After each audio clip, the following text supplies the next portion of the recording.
If you like the story, you can support the author on Patreon. Link is in the description. Chapter 111 Weather Institute. Double Battle. Cynthia's Contemplation. As Cynthia pondered, her mind couldn't help but drift back to the moment when Sceptile had undergone its mega evolution. That scene had been absolutely breathtaking, so much so that she could still vividly picture that emerald green silhouette in her mind. To be honest, when Sceptile had evolved back then, she'd sensed an incredibly familiar aura about it. This was the kind of presence she often noticed in dragon-type Pokémon. Plus, after Sceptile's evolution, those intricate scales covering its body and that elongated tail. So did Sceptile's mega evolution grant it an additional dragon typing? The possibility was pretty high, and if that were true, it might not actually be such a great thing. After all, dragon typing as a defensive attribute could directly resist the four common basic types: water, fire, grass, and electric. But grass types already resisted grass, water, and electric attacks anyway, so at most this would just help Sceptile deal with its fire-type weakness. However, once it gained that additional dragon typing, it would become vulnerable to dragon, ice, and fairy types that originally posed no threat to grass types. Ice types would even go from dealing 2x damage to a devastating 4x damage. On the offensive side, dragon typing had never been particularly strong either. When attacking, this type only had mutual effectiveness against itself and was actually resisted by steel types. So purely from a type matchup perspective, if Sceptile's evolution added dragon typing, the drawbacks would far outweigh the benefits. But based on Cynthia's experience, reality might not be so straightforward. After all, there wasn't a single dragon-type Pokémon that was a pushover. They typically boasted incredible base stats and incredibly diverse movesets that could more than make up for their type disadvantages. She wondered if, assuming this was true, Mega Sceptile would be able to learn dragon-type moves, or even pick up moves from other types like dragon Pokémon due to cover their weaknesses. If that were the case, it'd actually be pretty awesome. Come to think of it, she had no idea when she'd encounter Steven again in the game to get that keystone required for Mega Evolution. And since Sceptile's Mega Evolution had already proven so dominant, what kind of power level would her Mega Swampert stone unlock? Plus, since both Swampert and Sceptile, as starter Pokémon, had Mega Evolution forms, the remaining starter, Blaziken, should have Mega Evolution capabilities too, right? As Cynthia mulled this over, her gaze swept across her game team roster. She decided to pause and take stock of her current team situation. She currently had 6 Pokémon in her party. Her core team was starting to take shape. Sceptile served as a high-speed mixed attacker, excelling in both physical and special attacks, while Ludicolo and Pelipper formed the classic Rain Dance combo that would be the foundation of her future Rain team. Then there was Rotom, a multi-type special attacker that covered the electric typing and operated at lower speeds. Dracovish filled the tank role while having incredible finishing power against mid-speed, high-durability Pokémon. As for the last one, well, no need to elaborate much on that. The Hexagonal Warrior, the Walking Power Bank, the Invincible Cheat Code, Victini. Somehow, in a team where each member had their own specialty, Victini's presence felt a bit out of place. At this thought, Cynthia couldn't help but rub her forehead helplessly. Mythical Pokémon really were born with an insurmountable gap between them and ordinary Pokémon. But speaking of which, since even mythical Pokémon were performing this impressively in the game, she was genuinely curious about what it would be like if she could actually catch some legendary Pokémon. Even Cynthia felt a hint of anticipation building in her heart. After reviewing her team, she'd made up her mind about the direction moving forward. She'd avoid catching Pokémon of other types as much as possible and focus on building the Rain team she'd originally envisioned. She hadn't forgotten her initial plan. So which Pokémon should she choose next to fit into her Rain team? If possible, she wanted to find more Pokémon with the Swift Swim ability or other Rain-related abilities. The thought made Cynthia feel a bit regretful. Why didn't Dracovish have Swift Swim? If it had Swift Swim, imagine how powerful it would be. Double speed boost combined with Dracovish's strong jaw double damage and the Rain's boost to water-type moves. Man, that scenario was almost too beautiful to imagine. After briefly organizing her team's situation and setting her direction for catching future Pokémon, Cynthia continued on her journey. In the drizzling weather, the path ahead was a maze of complexity, with dense, tall grass stretching before her eyes, interspersed with plenty of trainers who would suddenly challenge her out of nowhere. Fortunately, she'd stocked up on tons of repel from the shops in Movili City before setting out.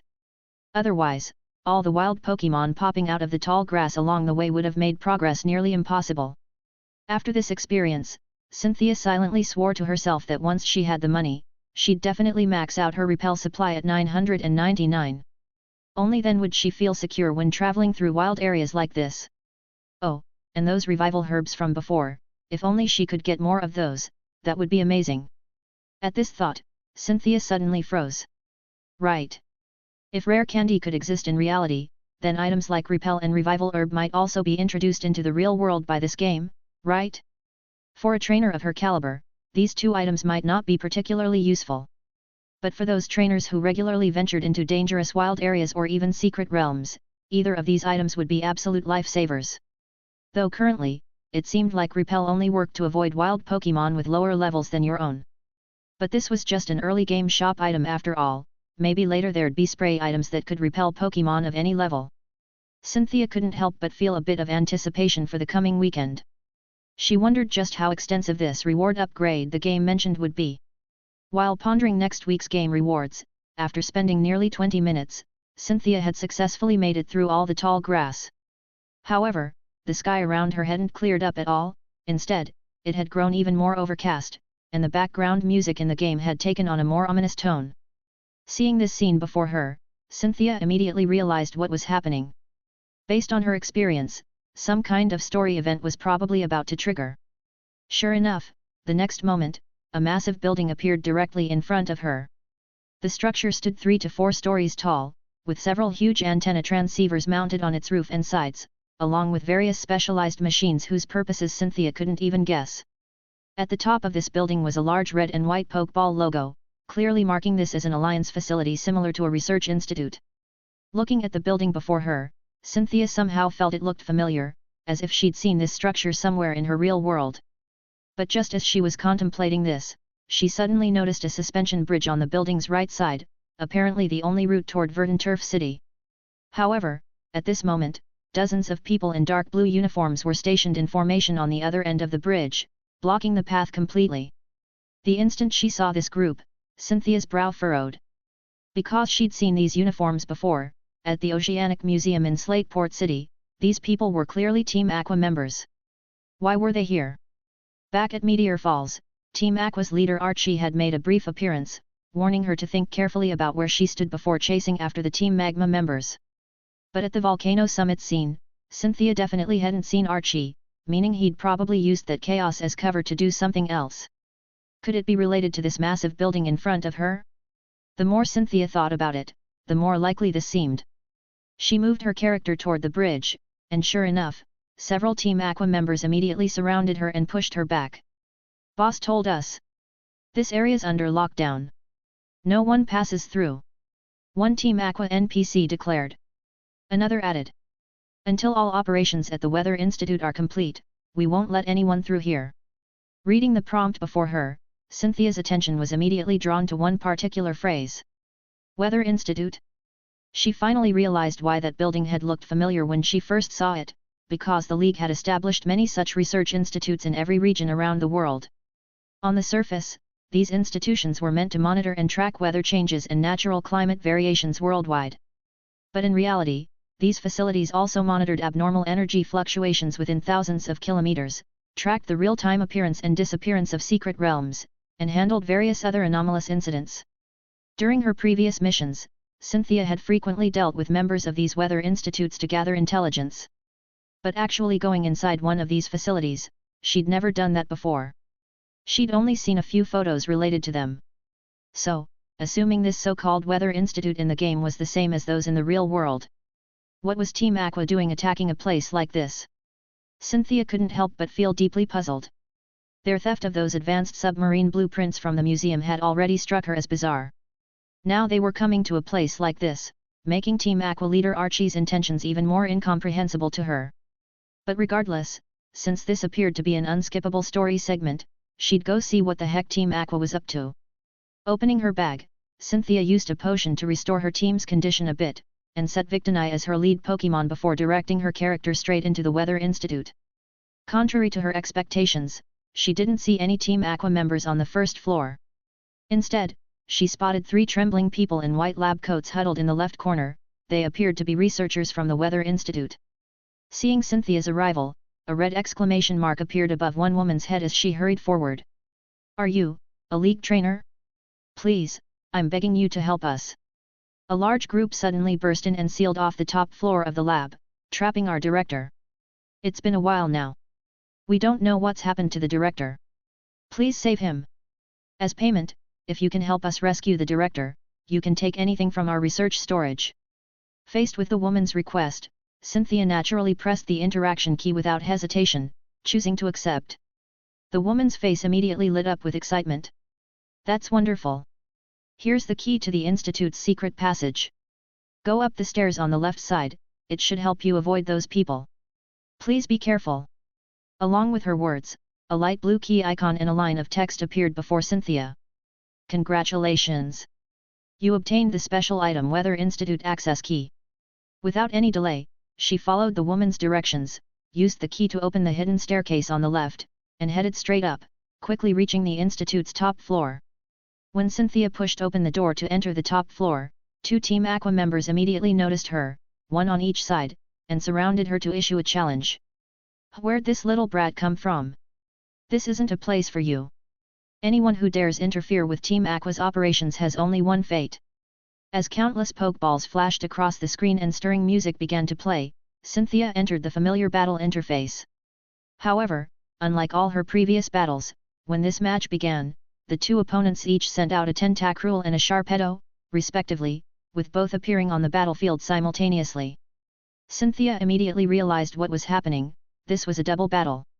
She couldn't help but feel a bit surprised. She'd thought the battle format in Pokémon Emerald was fixed. But it looked like this game had 2v2 battles in addition to the standard 1v1 format. Chapter 112 Team Aqua's Attack, a familiar face to the rescue. Lost in thought, Cynthia naturally hadn't forgotten that she was currently in the middle of battle. Facing the 2 water-type Pokémon her opponents had sent out, after brief consideration, she deployed the combination of Ludicolo and Pelipper. As Pelipper took the field, its Drizzle ability activated, and dense raindrops began falling from the sky above the battlefield. A blue light suddenly flashed across Ludicolo's body that was its Swift Swim ability, which dramatically boosted its speed in the rain. Watching this scene unfold, Cynthia was momentarily stunned, then suddenly realized something important. According to normal logic, in single battles, Pelipper would have to enter first to activate rainy weather with its ability, and then Ludicolo would switch in afterward to benefit from the rain boost. But in double battles, both Pokémon could take the field together like this, allowing Ludicolo to immediately benefit from the rain right from the start of the battle. This concept was completely different. And if this was how it worked in the game, it would be even more significant in the real world. Although most official battle regulations between trainers followed one-on-one formats, with occasional 2v2 double battles that weren't considered mainstream. In certain special situations, battles had no rules whatsoever. For instance, when fighting dangerous wild Pokémon in extremely harsh environments, in those moments, trainers wouldn't care about any rules and would release every battle-capable Pokémon they had to survive the crisis. In such situations, the instant Pelipper appeared and activated rainy weather, all 5 remaining Pokémon on the team could benefit from the rain boost right from the start. The power of just one Pokémon could provide incredible battle enhancements to the entire team.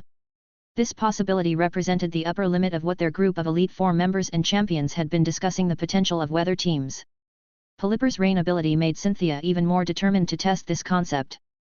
Speaking of which, since there were 2v2 double battles, she wondered if this game would feature 6v6 scenarios as well. If such battle mechanics existed, the turn-based game rules would prevent the chaos that occurred in real-world battles, which could help train trainers to handle these special situations. While thinking, Cynthia commanded Ludicolo to use Mega Drain on the opponent's Sharpedo, then switched Pelipper out for Sceptile. With her moves, the battle officially began. The Pokémon levels of these 2 Team Aqua members who had blocked her path weren't particularly high. With the rain boost and type advantages, Cynthia easily defeated them. They spat some harsh words before running off.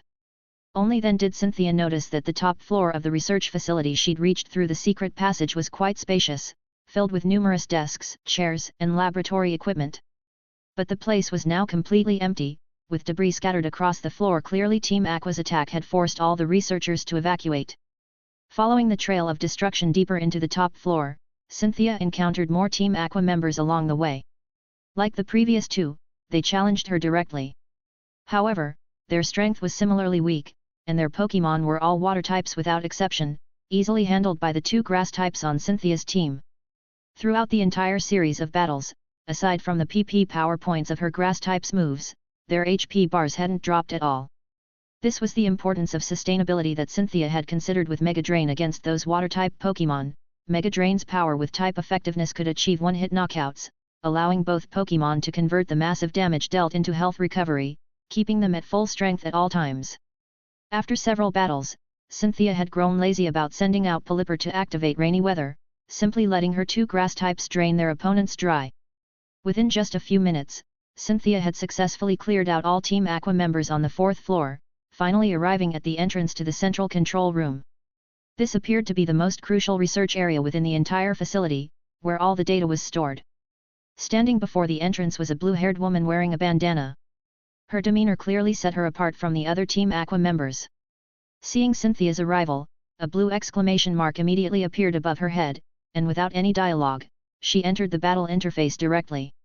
Team Aqua Admin Shelly challenges you. The admin was indeed worthy of her title. This battle proved far more challenging than Cynthia's previous encounters with regular Team Aqua members.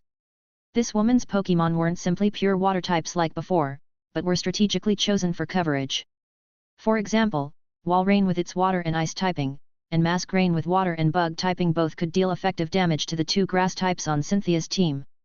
Not only that, but her Pokémon's strength and levels averaged around 45, even stronger than Norman had been at the time. The good news was that thanks to the extra experience boost provided by Victini throughout her journey, battling numerous wild trainers and Team Aqua members had brought Cynthia's team to an average level of 48. Combined with the solid quality of her team composition, she managed to successfully defeat this Team Aqua admin without major incident. With the admin's defeat, nothing could stop her from entering the depths of the research facility. Cynthia took a deep breath, opened her bag to use some items for simple recovery of her team's condition, then took another deep breath and pushed open the door in front of her. The scene that met her eyes made her pause in surprise. Behind a massive wooden desk sat an elderly man with graying hair, wearing a white lab coat. To the old man's left and right stood two Team Aqua members, both wearing special uniforms identical to the admin she'd just battled, clearly holding the same rank and status. And at the other end of the wooden desk, sat a man quietly. Cynthia had naturally seen this person before. He was Team Aqua's leader Archie. At that moment, as Cynthia's character pushed open the door, Archie's gaze fell upon her across the desk. A red exclamation mark immediately appeared above his head, and his weathered voice rang out with the prompt. "So it's you, little one. Didn't expect you to show up again. You're like a ghost that won't stay down. Unfortunately, my patience has limits. Since you've come looking for trouble again, don't blame me for what happens next." With that, he stood up directly and walked toward Cynthia. As he walked, he turned his head toward the other end of the wooden desk. "Old man, I suggest you tell me that secret quickly, or you'll watch this girl sink to the bottom of the ocean." A secret? Was that the purpose behind Team Aqua's attack on this place? Cynthia took a deep breath, preparing for battle.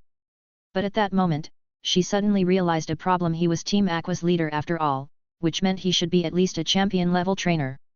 Maxie's previous performance on the volcano had proven this point.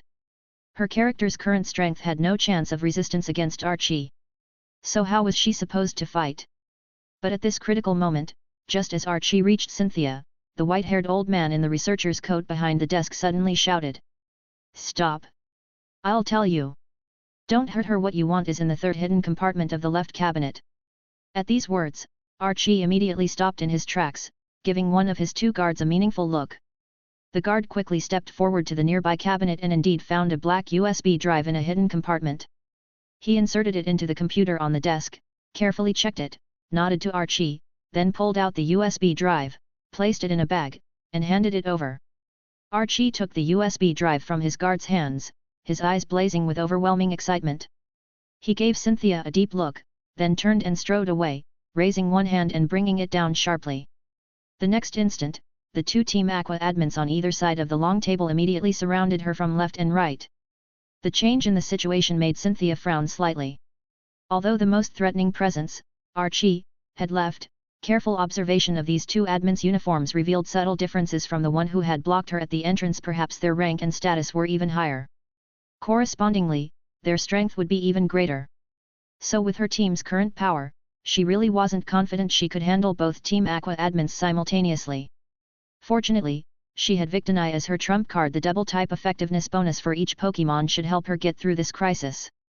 In that case, let's battle. Just as the game screen froze and was about to enter the battle interface, with Cynthia about to begin a difficult fight, a massive silver-white figure crashed directly through the skylight of the top floor, accompanied by countless glass shards as it struck down at the two Team Aqua members. Brilliant white light flashed, and the two Team Aqua admins collapsed to the ground without even making an extra move. The scene unfolded so suddenly that even Cynthia was momentarily stunned. When she recognized the familiar figure before her, only surprise remained in her heart. Because it was Stephen sitting on Skarmory's back. At that moment, Stephen had naturally noticed Cynthia's presence as well. He looked toward her, a smile spreading across his handsome face. "Strawberry ice cream, didn't expect to see you here again. What a coincidence." At the same time, the white-haired researcher's face showed surprise the instant he saw Stephen, becoming so excited he could barely speak clearly. You are. After all, this was the champion of the Hone region. How could he not recognize him? "Take it easy, sir. Could you please tell me what happened here?" Stephen said as he jumped down from Skarmory's back, picking up the two Team Aqua admins from the ground and propping them against the wall. Although both had collapsed, they maintained steady breathing. Clearly Skarmory's attack had been deliberately restrained, merely rendering them unconscious. Otherwise, with the full power of a champion-level Pokémon, these two would have been reduced to nothing. This also demonstrated just how incredible Stephen Skarmory's power control was.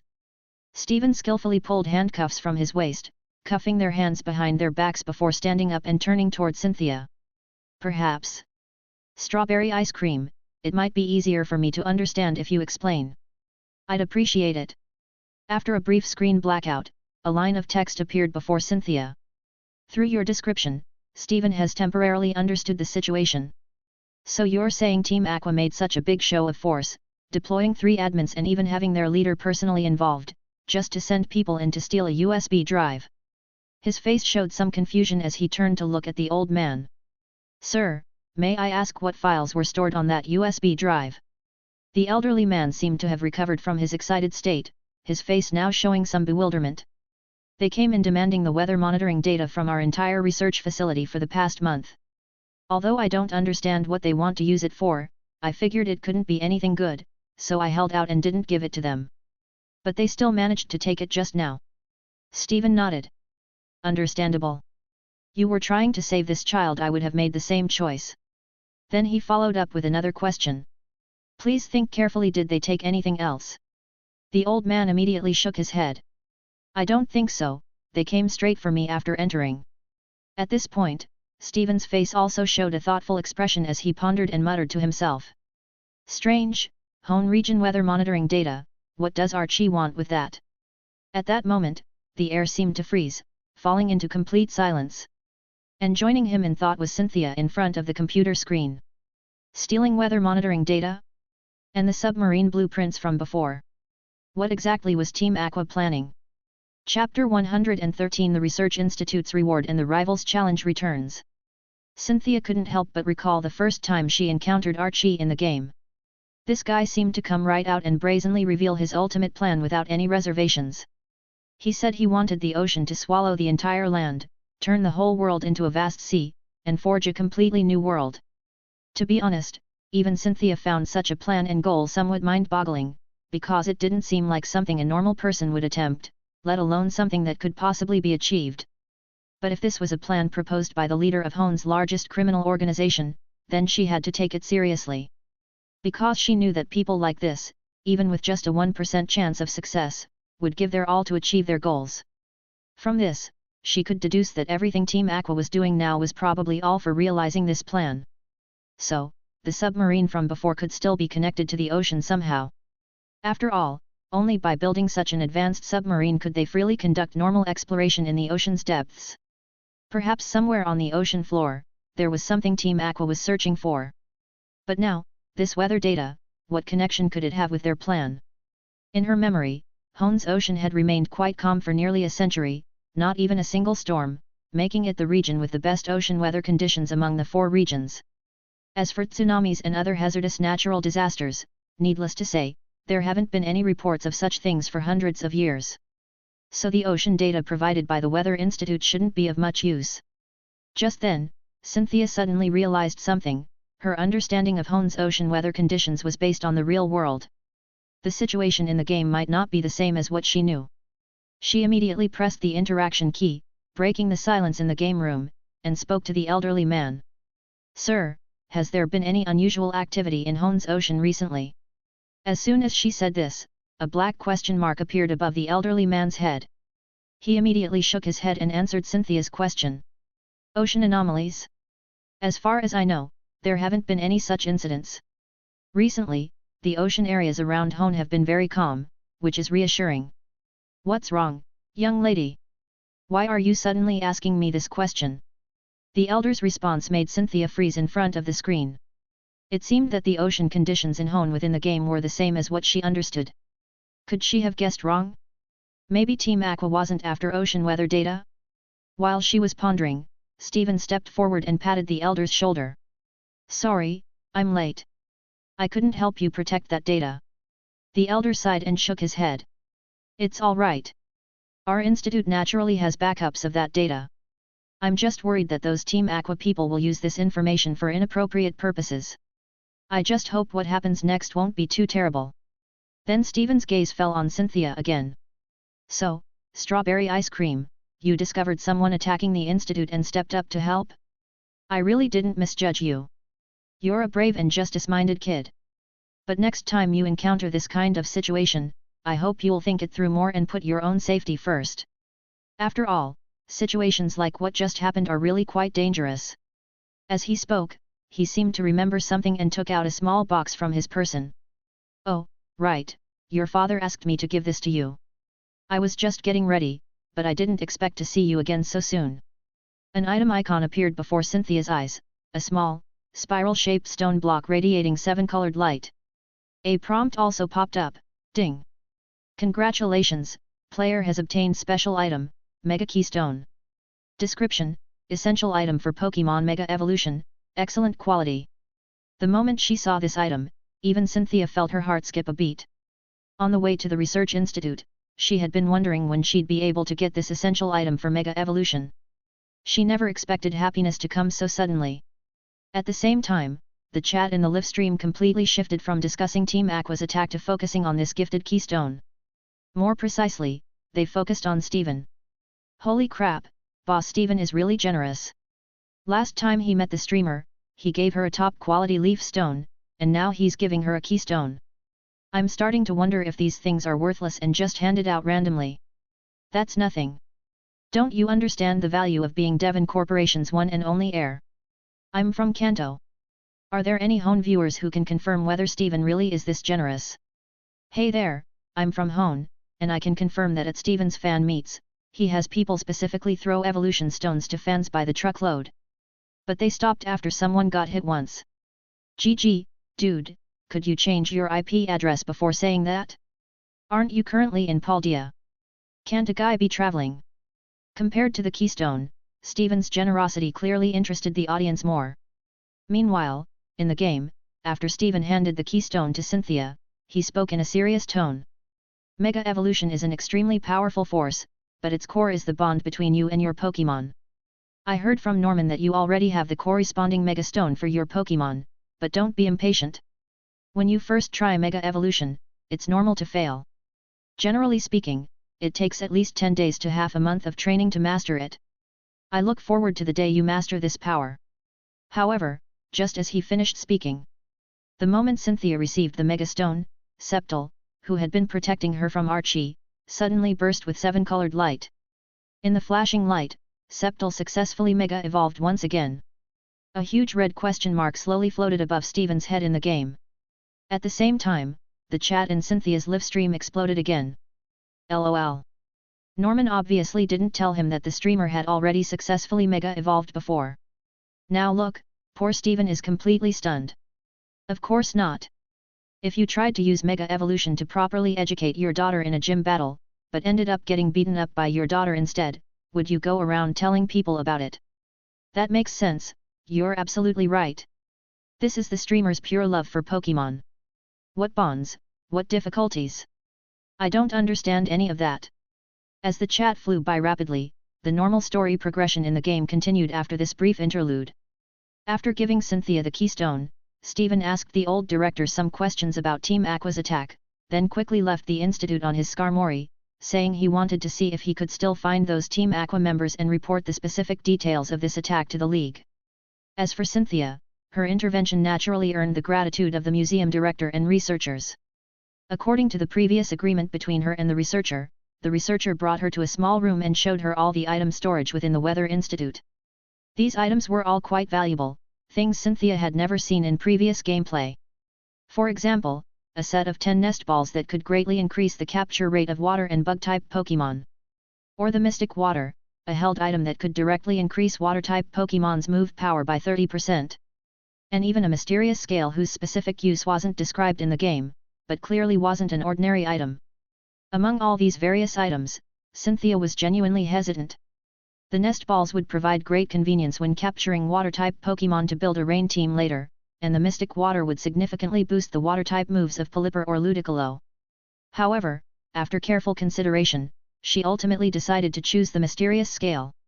The reason was simple: whether it was held items or Pokeballs, there should be opportunities to obtain them again later. But something like this that didn't even have its specific use described in the game was clearly a special item, so choosing it was definitely the right call. After saying goodbye to the Institute staff, when Cynthia stepped outside, the suspension bridge to the right had indeed been cleared as expected, and she could now continue toward Verdanturf City. Just a few steps after crossing the bridge, the game screen paused again, and a familiar figure suddenly approached. It was none other than that old acquaintance who had already engaged in countless intense battles with Cynthia, her rival, the black-haired boy. "Strawberry ice cream, you're moving pretty fast. You've already cleared your dad's gym, but so have I.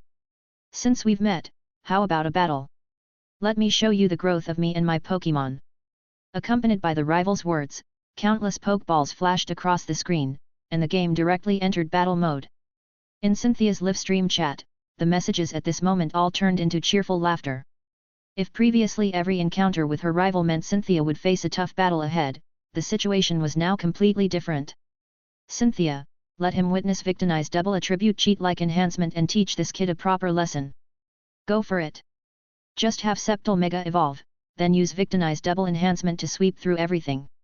LOL, this kid really picked the wrong time this time.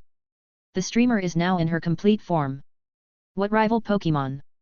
I thought they were speed bumps. Didn't notice and just rolled right over them. Sorry about that."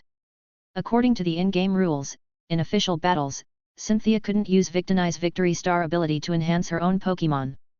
But the rival's challenge obviously wouldn't be restricted by this rule, since this was just a spontaneous battle between trainers. However, at this moment, Cynthia's actions were completely unexpected to everyone. She shook her head slightly at the computer screen.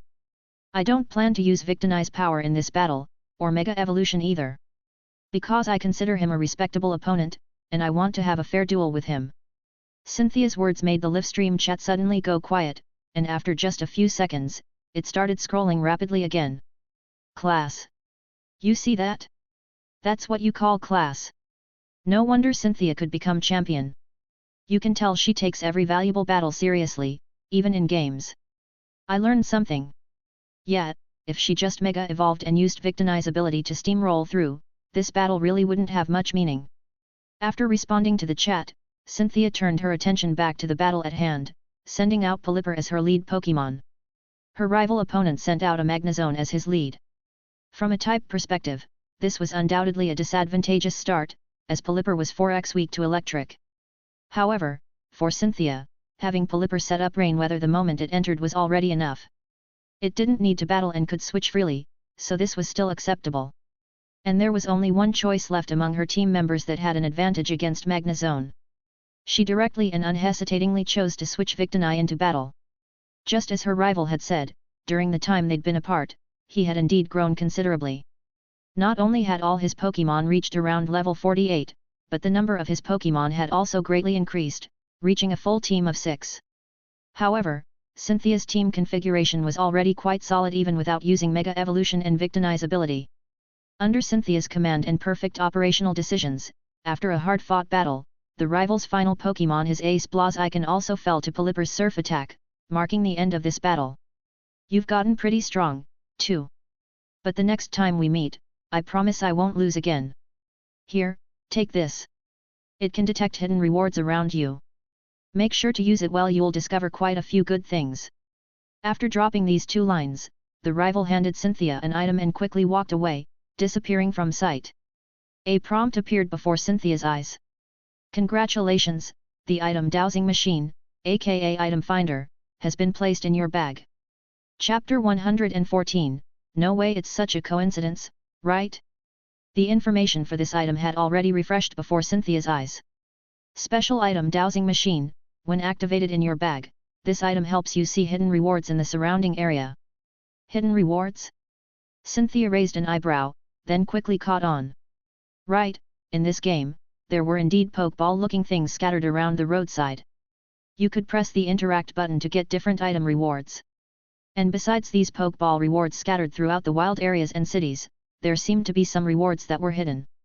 For example, earlier in Petalburg Woods, she had noticed a patch of dense grass where one square wasn't growing properly.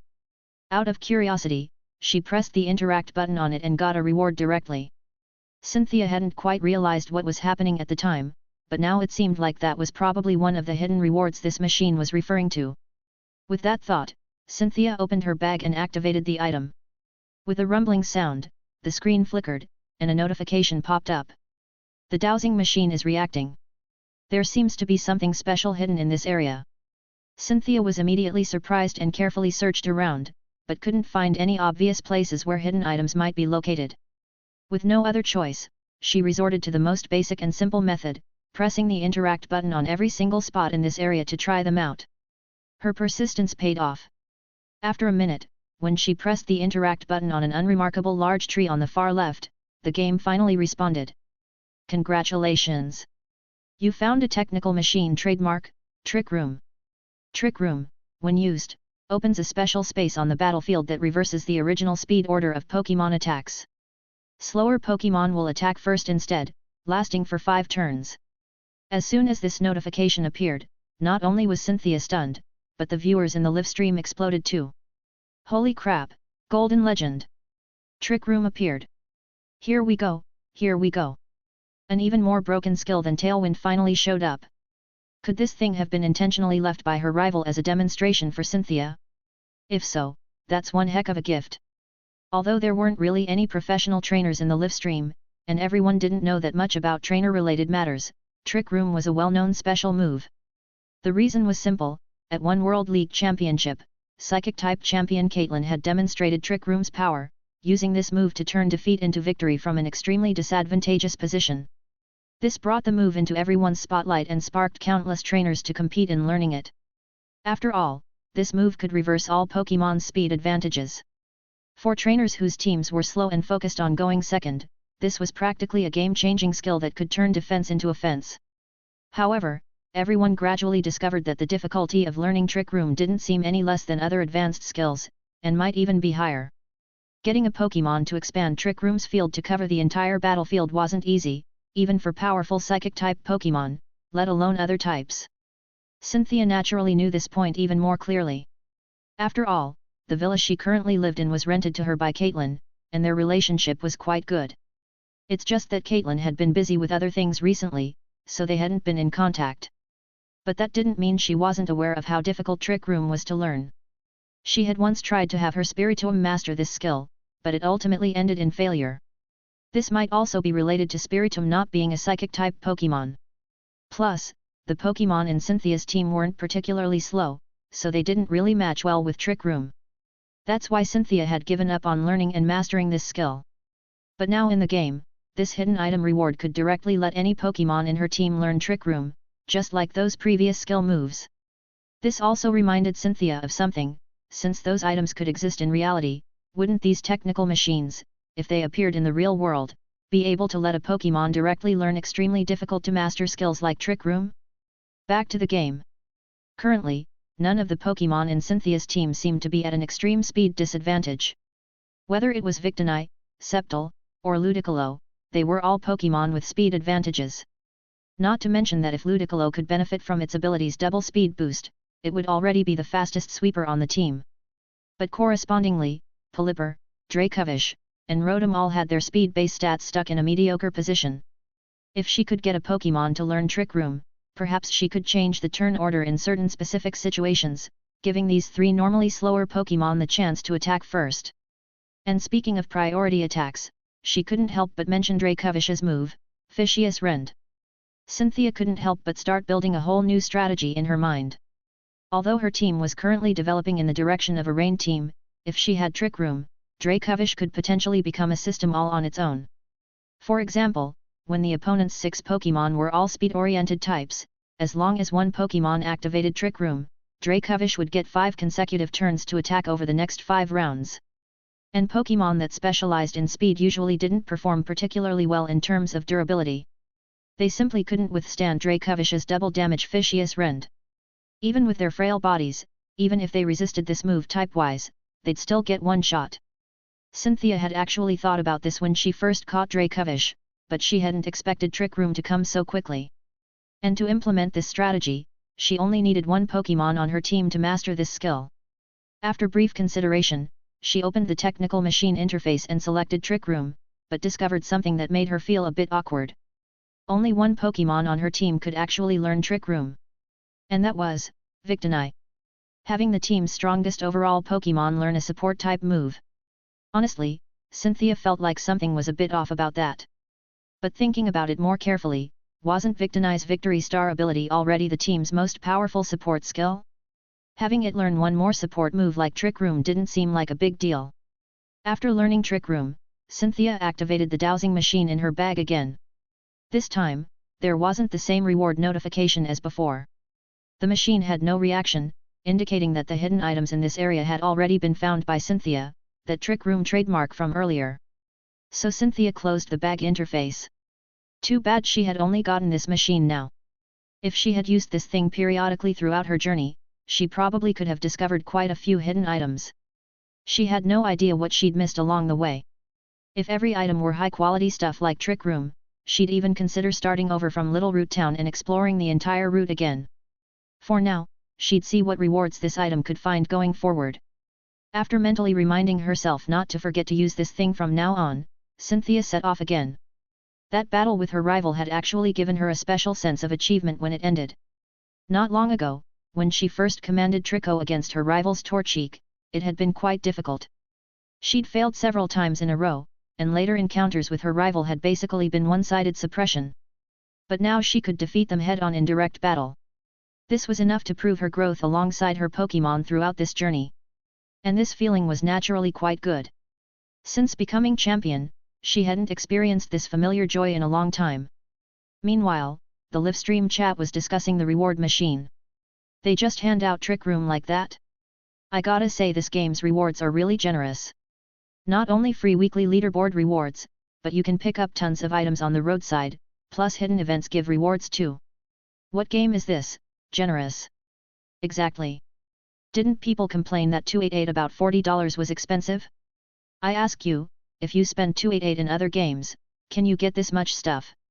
This game really gives players a lot of rewards, but the difficulty is so high, too.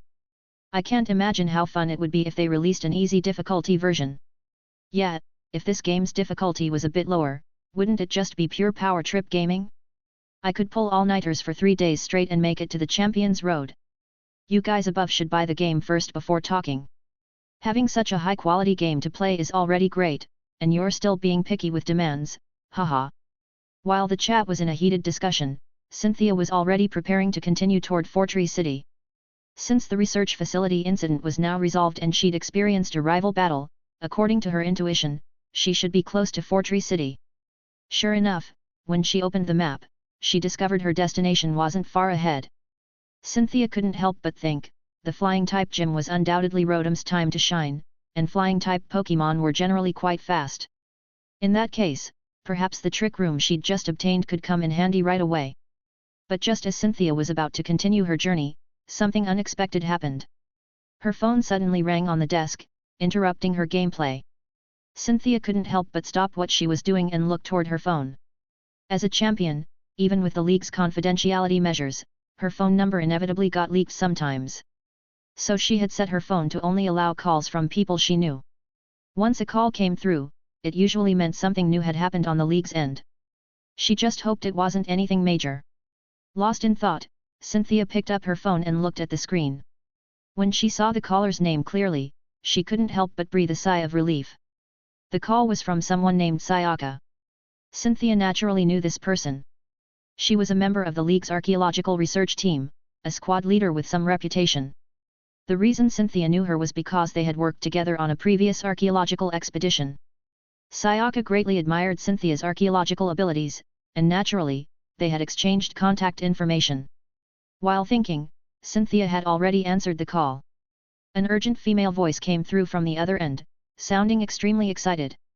Cynthia. Something big happened, something big happened. Finally, we finally did it. Hearing the first part, Cynthia's heart tightened, but after hearing the second half, she relaxed a bit. Sayaka, calm down. Tell me clearly what happened. Sayaka's voice came through the phone again. Remember that document you sent us? Based on the ancient script content in that file, we successfully deciphered all the information on that parchment. Now we've discovered that the parchment's records seem to be specific coordinates. The League just located this position, it's in a desert area north of the Hone region. We've been researching this ancient civilization for so long, and this is the first time we've successfully deciphered their writing with such major progress. Because what these coordinates record seems to be a larger ruin of that ancient civilization. The archaeological team has prepared and is departing today to explore the ruins. Professor Maxim asked me to tell you this news and invite you to join us. Do you have any assignments today? I'm asking on behalf of the entire archaeological research team. The voice on the other end was full of pleading. However, for Cynthia, this was actually unnecessary. After all, everything about this ancient civilization had always been what she was pursuing. In the past, exploring various related ruins with research teams and even studying those scripts had cost her considerable energy and effort. It's just that there had been no progress on this matter for a long time. Combined with her responsibilities as champion, she had temporarily set aside this project and handed it over to these people. Now that there was a new breakthrough regarding this ancient civilization, she naturally had no reason not to go. But one point mentioned in the other person's words caught her attention. The location of that ruin was in the Hone region. And the place where Regirock appeared in the game also seemed to be in the Hone region. But surely, there couldn't be such a coincidence, right? Chapter 115, 116, A Psychic with No Sense of Boundaries. The current situation made Cynthia think carefully. She first encountered this ancient script when she was working with an archaeological research team in some ruins in the Sinnoh region. However, those ruins seemed to be in complete disrepair. Many of the internal structures were unrecognizable, and the murals and inscriptions on the walls had deteriorated severely. The only thing left behind was the parchment scroll now in the archaeological team's possession. Other than that, they hadn't made any other discoveries in those ruins. Naturally, deciphering that parchment scroll became the work they had been striving to accomplish during this period. But given their extremely limited understanding of this ancient script, they naturally hadn't made any progress. It was the appearance of the game Pokémon Emerald that opened up a breakthrough for Cynthia, allowing her to obtain information about this script and helping the archaeological team locate the existence of that larger ruins in the Hone region. From this, she could deduce that the civilization to which the script seen in the game belonged should be consistent with the civilization of these two ruins she had seen in the real world. Perhaps the birthplace of this civilization was in the Hone region. And maybe this civilization had some close relationship with the three legendary titans? She just hoped she wouldn't end up diving headfirst into Regirock's lair. That said, Cynthia couldn't shake a bad feeling for some reason. Whenever she had this feeling, the things she worried about always seemed to happen. She just hoped this time would be an exception. While Cynthia was thinking, the girl's voice on the other end of the phone spoke up again. It's wonderful that you can come. With you there, we'll have so much more confidence. In the end, we really have to thank you for your support. You were such a huge help in deciphering the ancient script this time. But may I ask out of curiosity, where exactly did you get the information about these characters? We searched all over the world for so long without a breakthrough, and you were able to produce so many reference charts at once. The girl's voice was full of curiosity and admiration. It was clear that the ancient script reference sheet Cynthia had sent really impressed her. On this point, Cynthia was thinking about other things and didn't want to hide it from her, so she spoke directly. It was a game called Pokémon Emerald. There were clues about deciphering this ancient script in there. After a brief silence on the other end of the phone, the girl's voice came again. Oh, so it was a game. No wonder. Wait, what did you say? A game. After the call ended, Cynthia opened her phone and quickly received the specific materials for the deciphered text sent by the archaeological research team. Just as the girl had said, the text on the parchment precisely marked an address and used many obscure and difficult to understand phrases to describe that place. To put it in simple terms, that place was hiding many treasures and things related to that ancient civilization.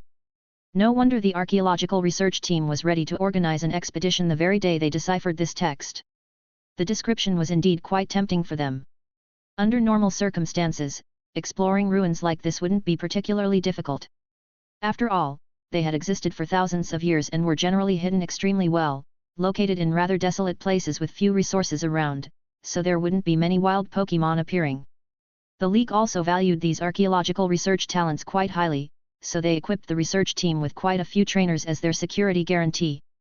At any given time, they had at least 6 gym leader level trainers they could deploy.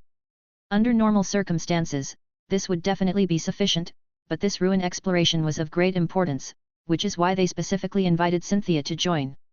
According to Cynthia's thinking, she felt this premonition was somewhat strange, as if there was some danger waiting for her ahead. After brief consideration, she decided, why not call someone to come along? As a champion, she knew quite a few people, including fellow champion-level trainers.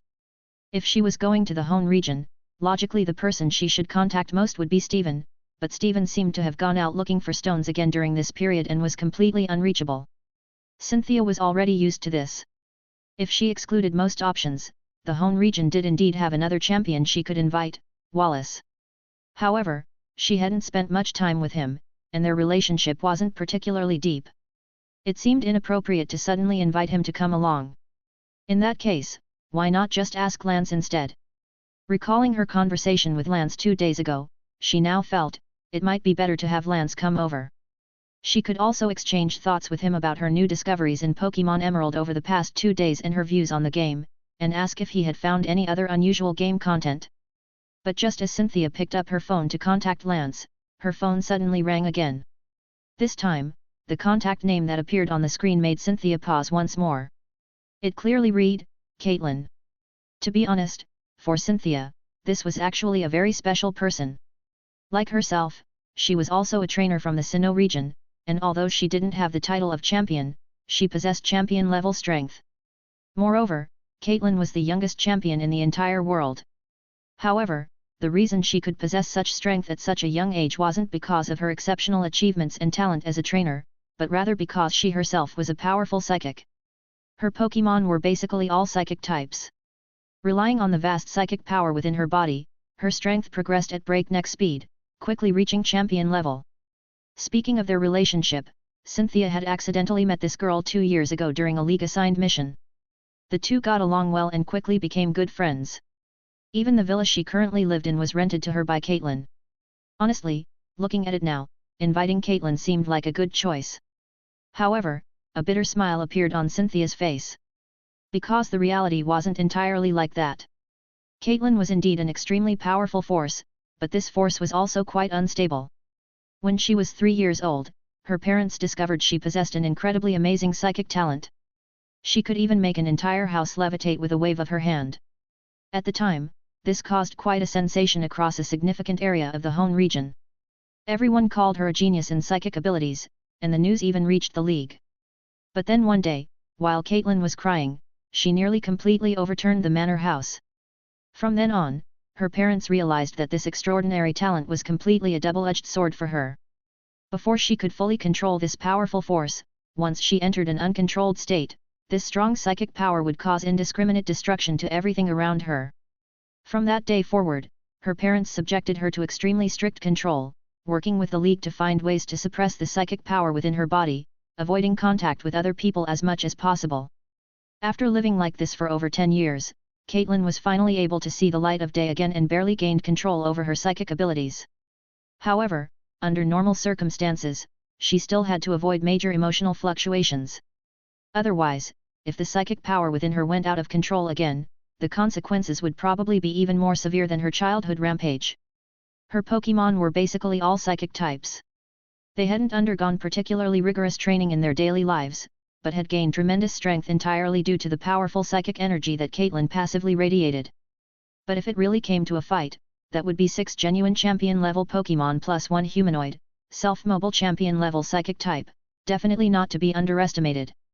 But correspondingly, if Caitlin entered a rampage state, her 6 champion-level psychic type Pokémon combined might not be able to hold her back. Feeling somewhat troubled and faced with the continuously ringing phone, Cynthia had no choice but to answer the call. On the other end of the phone, a clear and distinctive girl's voice immediately rang out, full of vitality. "Cynthia, it's been so long. What have you been up to lately? I haven't seen you at the battle frontier in ages." The voice was even somewhat sweet. If others heard it, they probably wouldn't be able to connect it with this powerful psychic-type champion at all. After hearing Caitlin's words, Cynthia couldn't help but be stunned. "You don't know?" "Hey? Know what?" Caitlin was also somewhat surprised and immediately asked back. Only then did Cynthia suddenly realize. Having experienced an unusual upbringing, Caitlin's personality and habits in dealing with people were naturally different from others. From childhood, she had possessed powerful strength, and she tried to avoid excessive contact with others as much as possible. Over time, this made her personality become arrogant and aloof. To put it bluntly, people who weren't geniuses simply couldn't catch her eye. Even some Elite Four members and even champions, she looked down upon. She would only associate with those she considered top-tier geniuses. The reason she could have any connection with Cynthia was precisely because Cynthia was recognized as a genius throughout the Sinnoh region. So even as a champion-level trainer, Caitlin hadn't even joined that group chat, so naturally she didn't know about Pokémon Emerald. After brief consideration, Cynthia decided not to mention the game first, but instead explained the situation she was currently facing, the matter of the ancient ruins. "Wow! That sounds really interesting. Sister Cynthia, aren't you short-handed? Why don't I come with you?" Sure enough, just as Cynthia expected, after hearing this, Caitlin immediately and unhesitatingly offered to go together. "Have your psychic powers been stable lately?" Cynthia thought for a moment and asked. "Oh come on, Cynthia, what kind of question is that? The last time my psychic powers went out of control was ages and ages ago. Besides, if we really run into danger, wouldn't that be the perfect chance for me to let loose? I love exciting places like that the most." Caitlin's voice carried curiosity and excitement, making Cynthia unconsciously rub her forehead. She had a feeling that bringing this girl along to the ruins might be somewhat dangerous. But what she said seemed right too. If the psychic power within her went berserk, even if her 6 Pokémon and all the Pokémon in her own team joined forces, they would probably only barely be able to suppress her. If they really encountered some extremely dangerous situation, bringing Caitlin along might actually be a good thing. Seeing that Cynthia didn't reply immediately, Caitlin's voice cheerfully rang out again on the other end of the phone. "Since Cynthia isn't saying anything, I'll take that as agreement. You're in that villa I rented to you right now, right? Wait a minute." As soon as the words fell, the call was hung up directly, and phantom fluctuations appeared before Cynthia's eyes. In the shining purple radiance, a figure slowly appeared before her. When the radiance faded, the figure revealed her form. It was a little girl who looked like she wasn't even an adult yet, wearing an exquisitely tailored white dress with a skirt adorned with intricate lace trim and a brilliant golden brooch at the collar. Her every movement exuded aristocratic elegance, like a beautifully dressed doll. Her skin was snow white, and her pale golden hair fell like silk to her waist with slightly curled ends. She wore a small, elegant black hat tilted on her head, adding even more grace. In her violet-like eyes, her gaze was clear and bright, as if she could see through everything. Occasionally, faint pink halos could be seen flashing through them. This was her uncontrollable psychic power overflowing. Even her skirt hem and sleeves moved without wind under the pressure of this overflowing psychic power. This was Caitlin, the youngest Elite Four member in history and the most powerful psychic in Sinnoh. At this moment, she looked at Cynthia with slightly upturned eyes, stretched lazily, and showed a harmless yet somewhat excited smile. "Hey? Cynthia, why aren't you in the study today? And why is there such a big hole in the study floor?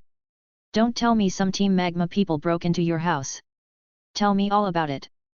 Cynthia. Honestly, she really disliked psychics with no sense of boundaries.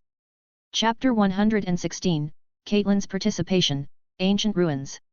So Cynthia, does this mean you're finally agreeing to let me come with you this time? Maxim doesn't know about this, right? At Cynthia's inquiry, Caitlyn placed her finger in front of her lips in a SHH gesture. Of course he doesn't know. If he found out, do you think I'd be able to get out of there? Come on, Cynthia sis, you're not going to snitch on me, are you? Faced with the girl's playful pleading, Cynthia could only nod helplessly in the end. All right, then I'm counting on you this time. Her tone grew more serious. Caitlyn, my gut tells me something might happen this time, so once we get to the ruins, we need to stay sharp. Caitlyn stretched carelessly. Hey, it's rare to see you like this, Cynthia sis. With both champions going, what could we possibly run into that we can't handle? By the way, do you have coordinates? If it's not too far, I could just teleport us both there and save you the trip. At this suggestion, Cynthia shook her head, as if recalling some unpleasant memory.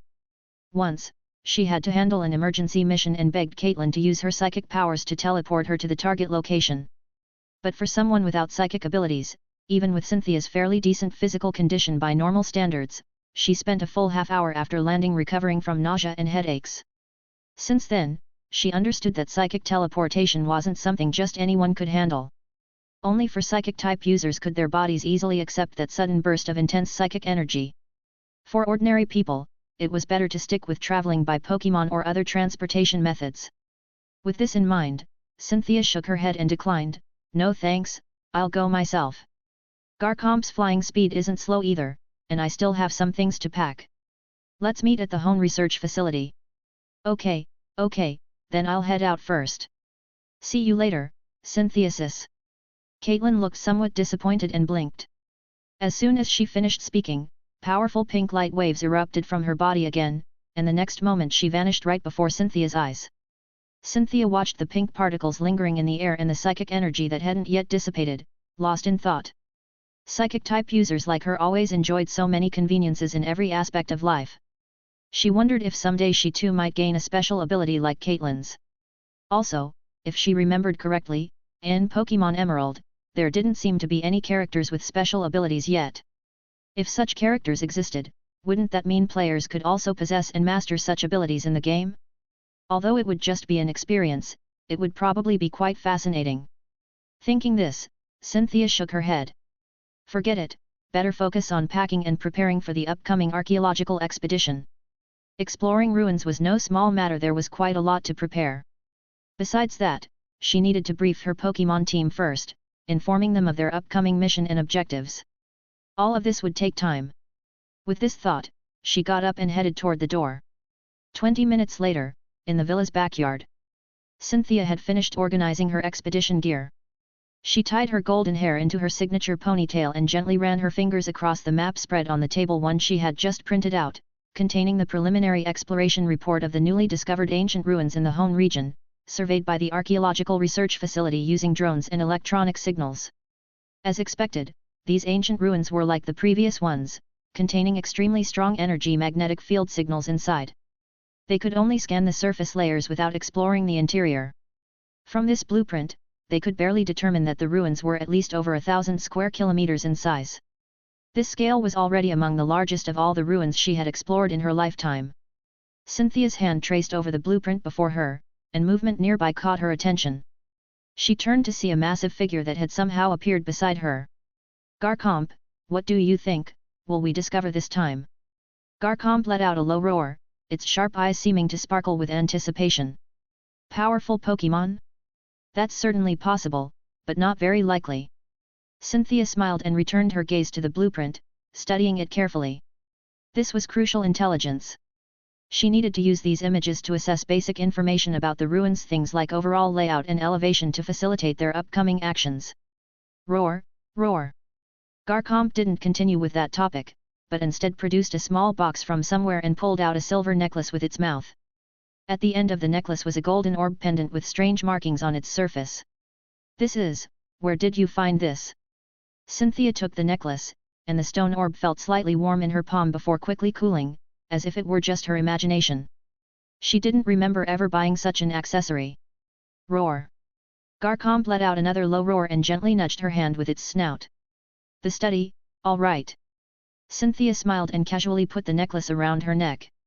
It's actually quite nice. I'll treat it as a good luck charm. With that, she patted Garcomp's back fin. Caitlin should be there already. Let's go. Half an hour later, when Garcomp's figure landed at a temporary camp in the northwestern outskirts of the Hone region, Caitlin was floating in the air with a book in her hands. When she sensed Cynthia's presence, she immediately looked up, and the floating book in front of her automatically closed and flew back into her hands. You're 7 minutes late, Cynthia sis. Caitlin slowly descended, her pink hair flowing without any wind. She wore a black expedition suit suitable for movement, yet still maintained her aristocratic elegance. Unlike her behavior when meeting with Cynthia privately, this was how she typically presented herself to outsiders. Cynthia was naturally used to this by now. Sorry, I packed some extra stuff. Cynthia pointed to the bulging backpack behind her. Where's the archaeological team? They're all waiting for you, the expert. Caitlin shrugged. As soon as she finished speaking, a surprised female voice rang out behind her. Lady Cynthia! You're finally here. The newcomer was naturally Sayaka, who had contacted Cynthia on the phone earlier. Her gaze fell on Cynthia, sparkling with admiration and reverence. The ruins are 3 kilometers ahead of us. We've been conducting further signal exploration on them. All right, good. Take us in. Just then, Sayaka suddenly noticed the person beside Cynthia, and after a brief moment of shock, immediately bowed respectfully to her. Lady Caitlin, how did you come here too? What? Am I not welcome? Caitlin glanced at her, and the girl quickly waved her hands and shook her head. No, no, no, not at all. I'm just a bit surprised. Cynthia stepped forward to smooth things over. Miss Caitlin is here to help me. Her psychic abilities might be quite useful in exploring the ruins. All right, let's go. The three walked side by side toward the tent in the center of the camp, with Garcomp following behind, vigilantly observing their surroundings. Inside the tent, a middle-aged man with graying whiskers and a full beard was operating a device on the table. Countless models made of light and icons materialized directly, rotating and adjusting direction freely in his hands. This was Maxim, the scientific archaeological team leader for this operation, displaying a three-dimensional model of the ruins entrance. The model was quite detailed and clear, even small stones in various locations were visible. Upon seeing Cynthia's arrival, his face immediately lit up with a smile as he approached, pointing to the model behind him. Miss Cynthia, your timing is perfect. We've just finished our initial contact detection. When he noticed Caitlin beside Cynthia, he was obviously taken aback, his expression becoming somewhat awkward for a moment, but he quickly recovered. Lady Caitlin, you're here too. Welcome, welcome. This team leader was, after all, an older man with naturally better improvisational skills than Sayaka had shown earlier. Caitlin glanced at him and nodded without saying anything. The man then moved to the model and gestured toward the visible area. For safety reasons, we've only sent drones to explore the outer areas so far. The internal passages are sealed by some kind of energy field, perhaps more powerful forces needed to break through. Caitlin snorted lightly, why beat around the bush? If you need my help, just say so. Exactly. Maxim forced a stiff smile. We'll have to trouble you with exploring the terrain of the ruins later. Honestly, he hadn't expected Cynthia to bring Miss Caitlin along this time. As the world's youngest champion and a psychic-type powerhouse, her notoriously difficult temperament made her one of the hardest people to deal with. But he had to admit that when exploring such massive, sprawling ruins, her powerful psychic abilities were an irreplaceable asset that could help them solve many problems and difficulties. It's just that being in such close proximity with her naturally made him feel tremendous pressure. He wiped the cold sweat from his forehead and continued speaking to Cynthia. Miss Cynthia, according to preliminary detection, the depths of the ruins may contain numerous clues about ancient civilizations, and even, artifacts from that era might appear. As for the treasure mentioned in the deciphered content of the parchment scroll, I remain skeptical. After thousands of years, whether they even exist is questionable. But even so, what I just mentioned already makes this adventure worthwhile. Standing in the camp, Cynthia nodded slightly. How many people did we prepare for this time? The higher UPS take this operation very seriously and arranged for 20 gym leader level trainers as escort personnel. We also have 10 research experts with considerable reputation in the archaeological field coming with us. Additionally, we've prepared sonar scanners, high-definition trace recorders, and numerous other instruments to take into the ruins. At this point, the man rubbed his hands together. But most importantly, of course, is your participation, Miss Cynthia. If you don't mind, you could take full command of this operation. This time Cynthia didn't speak, only nodding slightly to indicate her position. The next moment, she walked out of the tent and looked toward the ruins in the distance, her fingers unconsciously touching the pendant at her chest. For some reason, that inexplicable premonition seemed to be growing stronger. 2 hours later, the group stood before a steep rock wall. What appeared to be an ordinary stone surface was carved with weathered runes, with a circular depression about 2 meters in diameter at the center. This is it. Maxim signaled the technicians to start the equipment. We need to use sonic resonance to open. Caitlin raised her hand to interrupt him, no need for such complications. She snapped her fingers, and the entire space suddenly twisted. Cynthia felt dizzy and disoriented, and when her vision cleared, they were standing in a deep, dark corridor. The position's a bit off. Caitlin frowned as she looked around. We should have gone directly to the main passage. The archaeological team members turned pale, with 2 already leaning against the wall retching. This was exactly why Cynthia had refused Caitlin's teleportation earlier. When she first experienced this kind of transport, her condition wasn't much better than theirs. Caitlin had to help her handle that mission first. But at this moment, Cynthia looked at Caitlin thoughtfully. If they encountered danger, setting aside these side effects, this spatial jumping ability would indeed be the best means of escape. However, just as she was pondering this, Garcomp suddenly blocked Cynthia's path and let out a warning growl. The sound of mechanisms turning echoed from deep within the corridor, followed immediately by a row of stone spikes bursting from the ground, charging straight at the group. Clearly, the traps set within the ruins had sensed their arrival and activated. Garcomp, Stone Edge. Cynthia reacted quickly, giving the command immediately. Garcomp swept its claws, and countless massive rocks instantly fell from above, smashing all the stone spikes to dust. It's hard to imagine that after thousands of years, these mechanisms can still function normally. Everyone be careful from now on. I'll lead the way. Amid the flying debris, Cynthia stepped forward and waved to the group, signaling everyone to stay behind her. However, at that moment, she noticed some subtle changes in Caitlin's expression. The next moment, a voice that only she could hear suddenly rang in Cynthia's ear. It was Caitlin's psychic telepathy. My psychic powers are being suppressed. Caitlin's voice carried a rare note of uneasiness. There's some kind of force in these ruins interfering with me. Chapter 117 Crisis at every turn. At these words, Cynthia was stunned. There was no need to elaborate on just how powerful Caitlin's psychic abilities were, yet even her power was being suppressed. This was truly an unprecedented situation. Which meant that the circumstances within this ruin were indeed far from simple. She and Caitlin exchanged glances, nodding slightly as she responded mentally. How much has your power been suppressed? The response quickly echoed in Cynthia's mind.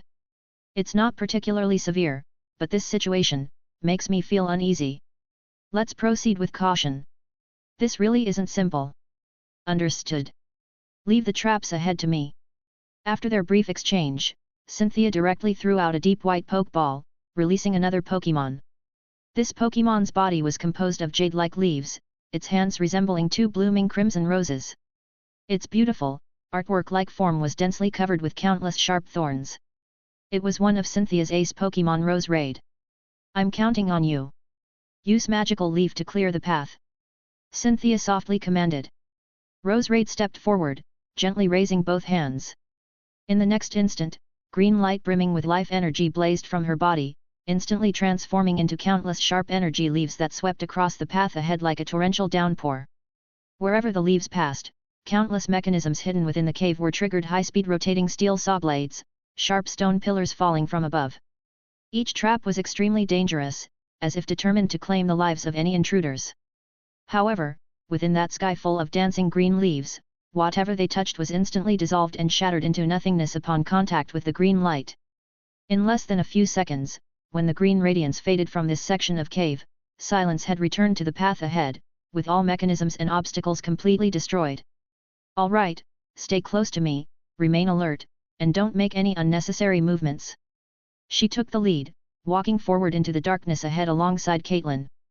The members of the archaeological research team finally snapped out of their daze and hurried to follow.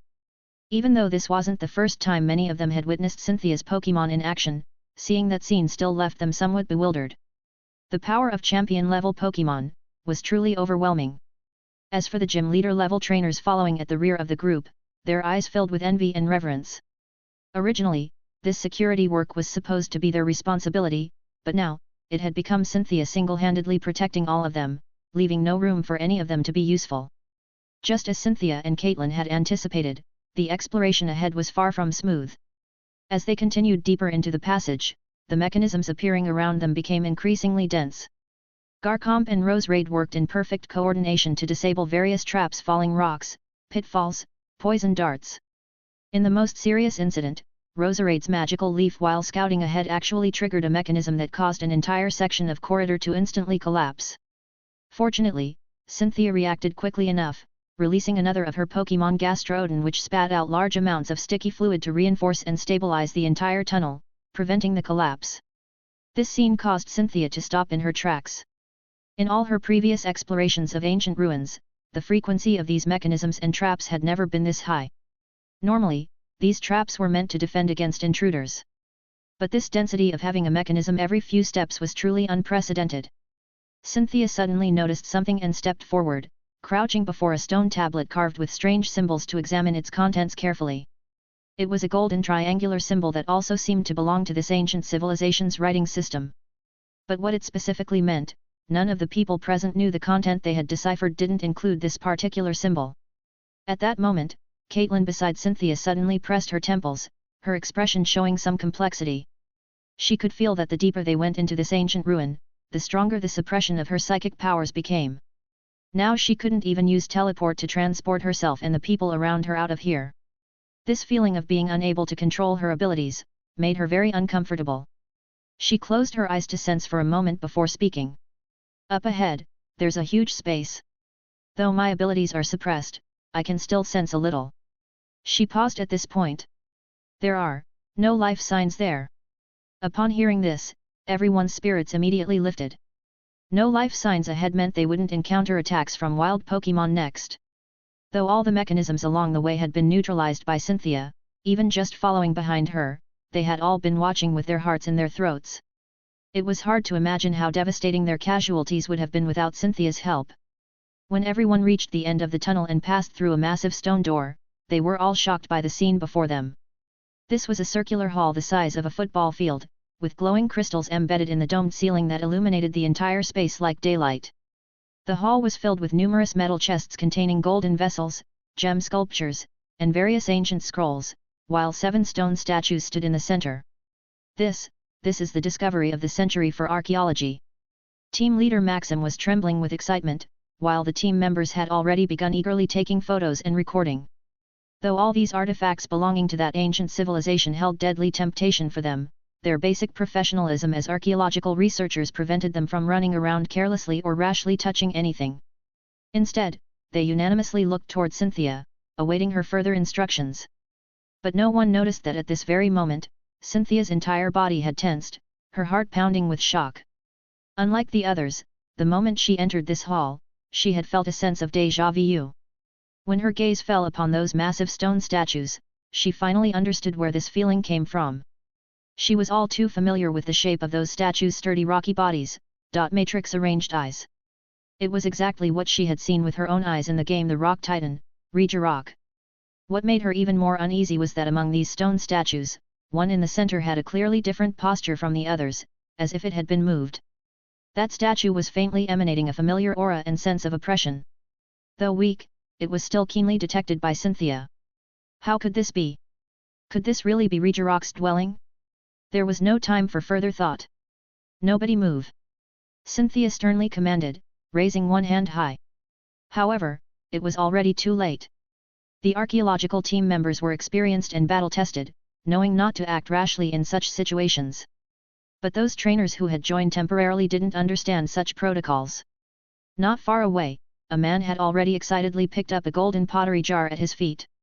The moment his fingers touched the vessel's surface, the entire hall erupted with piercing alarm sounds. What's happening? Amid the alarm, someone in the crowd cried out. In the next instant, the ground began shaking violently without warning. The abnormal statue in the center of the plaza instantly developed spiderweb cracks across its surface. Countless fragments began separating from the statue's surface and falling, while 2 points of crimson light immediately shone through the cracks, followed by an earth-shattering roar. Regi rock! The stone shell exploded apart, revealing the red crystal core within, along with those orange eyes arranged in a ladder pattern and the brown speckled armor composed of 5 hard rocks. An immensely powerful oppressive force accompanied by terrifying air waves instantly swept through the entire cave. For a moment, under this intense pressure, every person present found their bodies rigid, expressions dazed, as if their souls had left their bodies. Even Caitlin stared blankly at that massive brown figure, momentarily without any reaction. Such a powerful being, even just looking directly at its form could instantly freeze one's thoughts. Even Garcomp and Rose Raid had fallen into a daze under this terrifying pressure. At that moment, the legendary Titan Pokémon fully awakened. It raised its right arm and without warning swung down toward the crowd. At this critical moment, a voice exploded like thunder in everyone's ears. Watch out! It was none other than Cynthia. At this voice, Caitlin suddenly snapped back to awareness, immediately grabbing the 3 nearest people and activating teleport, disappearing from their original position in a flash of pink light along with them. Garcomp beside Cynthia did likewise, grabbing her and Maxim as they leaped backward. Under the looming shadow, with a tremendous crash. Where they had originally stood, only a bottomless crater remained. Good God, what is that thing? Feeling the terrifying aura emanating from that massive rocky figure, Maxim collapsed to the ground, his glasses askew, his breathing becoming rapid and difficult. Regirock, the legendary rock titan, Cynthia said gravely, her expression extremely grim. Before departing, what she had feared most, had indeed come to pass. They had actually encountered the legendary rock titan Regirock, and unlike in the game, this was Regirock in its awakened state. The aura and oppressive force emanating from this rock titan was incomparably stronger than when it was in its slumbering state. If she hadn't previously experienced even greater pressure in the game's cutscenes, she would have been just like Caitlin in that instant, completely unable to react and directly crushed to ash by Regirock. Not far away, within pink fluctuations, Caitlin reappeared with team members, her face even paler. My psychic powers have weakened by at least half. This monster is absorbing surrounding energy, it's what's been suppressing me. What the hell is this thing? As soon as she finished speaking, Regirock's head suddenly turned toward the sound source, its chest core beginning to emit dangerous red light. Countless deep red points of light began gathering upon it, forming into a massive energy sphere charged with destructive intent. Cynthia and Caitlin exchanged glances and simultaneously threw out all their Pokeballs. Garcomp, Dragon Claw. Rose Raid, Energy Ball. Spiritomb, Shadow Ball. Metagross, Meteor Mash. Reuniclus, Psychic. There wasn't even time to command each of their Pokémon individually, but every Pokémon clearly understood how critical the situation was, each using their strongest moves to attack Regirock. 12 champion-level Pokémon attacking with full force together, the powerful energy made the very air tremble and shake. When those multicolored attacks simultaneously struck Regirock, explosive smoke instantly engulfed the entire hall. However, when the smoke cleared, the rock giant revealed its form again, standing there completely unharmed. A thick sense of despair instantly swept over the crowd. Even the combined full-force attack of 2 champions couldn't harm this thing in the slightest. But before anyone could react, Regirock suddenly moved again. It crossed its arms, and its mountain-like massive body suddenly began spinning at high speed, completely at odds with its cumbersome appearance. Get out of the way! Cynthia's pupils contracted as she could only manage to shout this warning before Regirock unleashed ancient power. Countless boulders separated from the ground and walls, raining down on everyone like a meteor shower. Melodic beside Caitlin quickly erected a water barrier at full strength to protect the people behind them, but only blocked a small portion of the meteors. Caitlin's Sigilif and Alakazam also combined their efforts to create a psychic shield, but it shattered under the impact of the third wave of debris. Amid the violent impacts, dust filled the air. What kind of monster is this? Caitlin transported herself and Cynthia away in a flash of pink light, gritting her teeth as she recalled the now battle-incapable Sigilif. Our attacks are completely ineffective. Even she had completely lost the composure she usually displayed before others when facing this Pokémon. As for the people not far away in the aftermath of the falling debris, though they were temporarily unharmed under Melodic's barrier, several had already rolled their eyes back and fainted. As for those league trainers, at this moment they couldn't even release their own Pokémon. Under Regirock's powerful pressure, their Pokémon didn't even dare leave their Pokeballs. Chapter 118, vs Regirock, the final moment. At this critical moment, the only ones who could step forward were Cynthia and Caitlin. "Can you get us out of here?" Cynthia confirmed once more, but received a negative response from Caitlin. "No, this thing's oppressive force is too strong. To take you and them away together, I'd need at least a minute to prepare. But that's completely impossible." Cynthia's brow was already deeply furrowed. Facing such a powerful existence, since there was no possibility of escape, the only option was to go all out and fight with everything they had. Even if the opponent was a legendary Pokémon, she couldn't just surrender without a fight. Her gaze sharpened as she immediately gestured and commanded. "Melodic, Hydro Pump. Glacian, Ice Beam." Cynthia's command echoed through the ruins hall. Melodic's elegant body arched as a high-pressure water column shot from its mouth.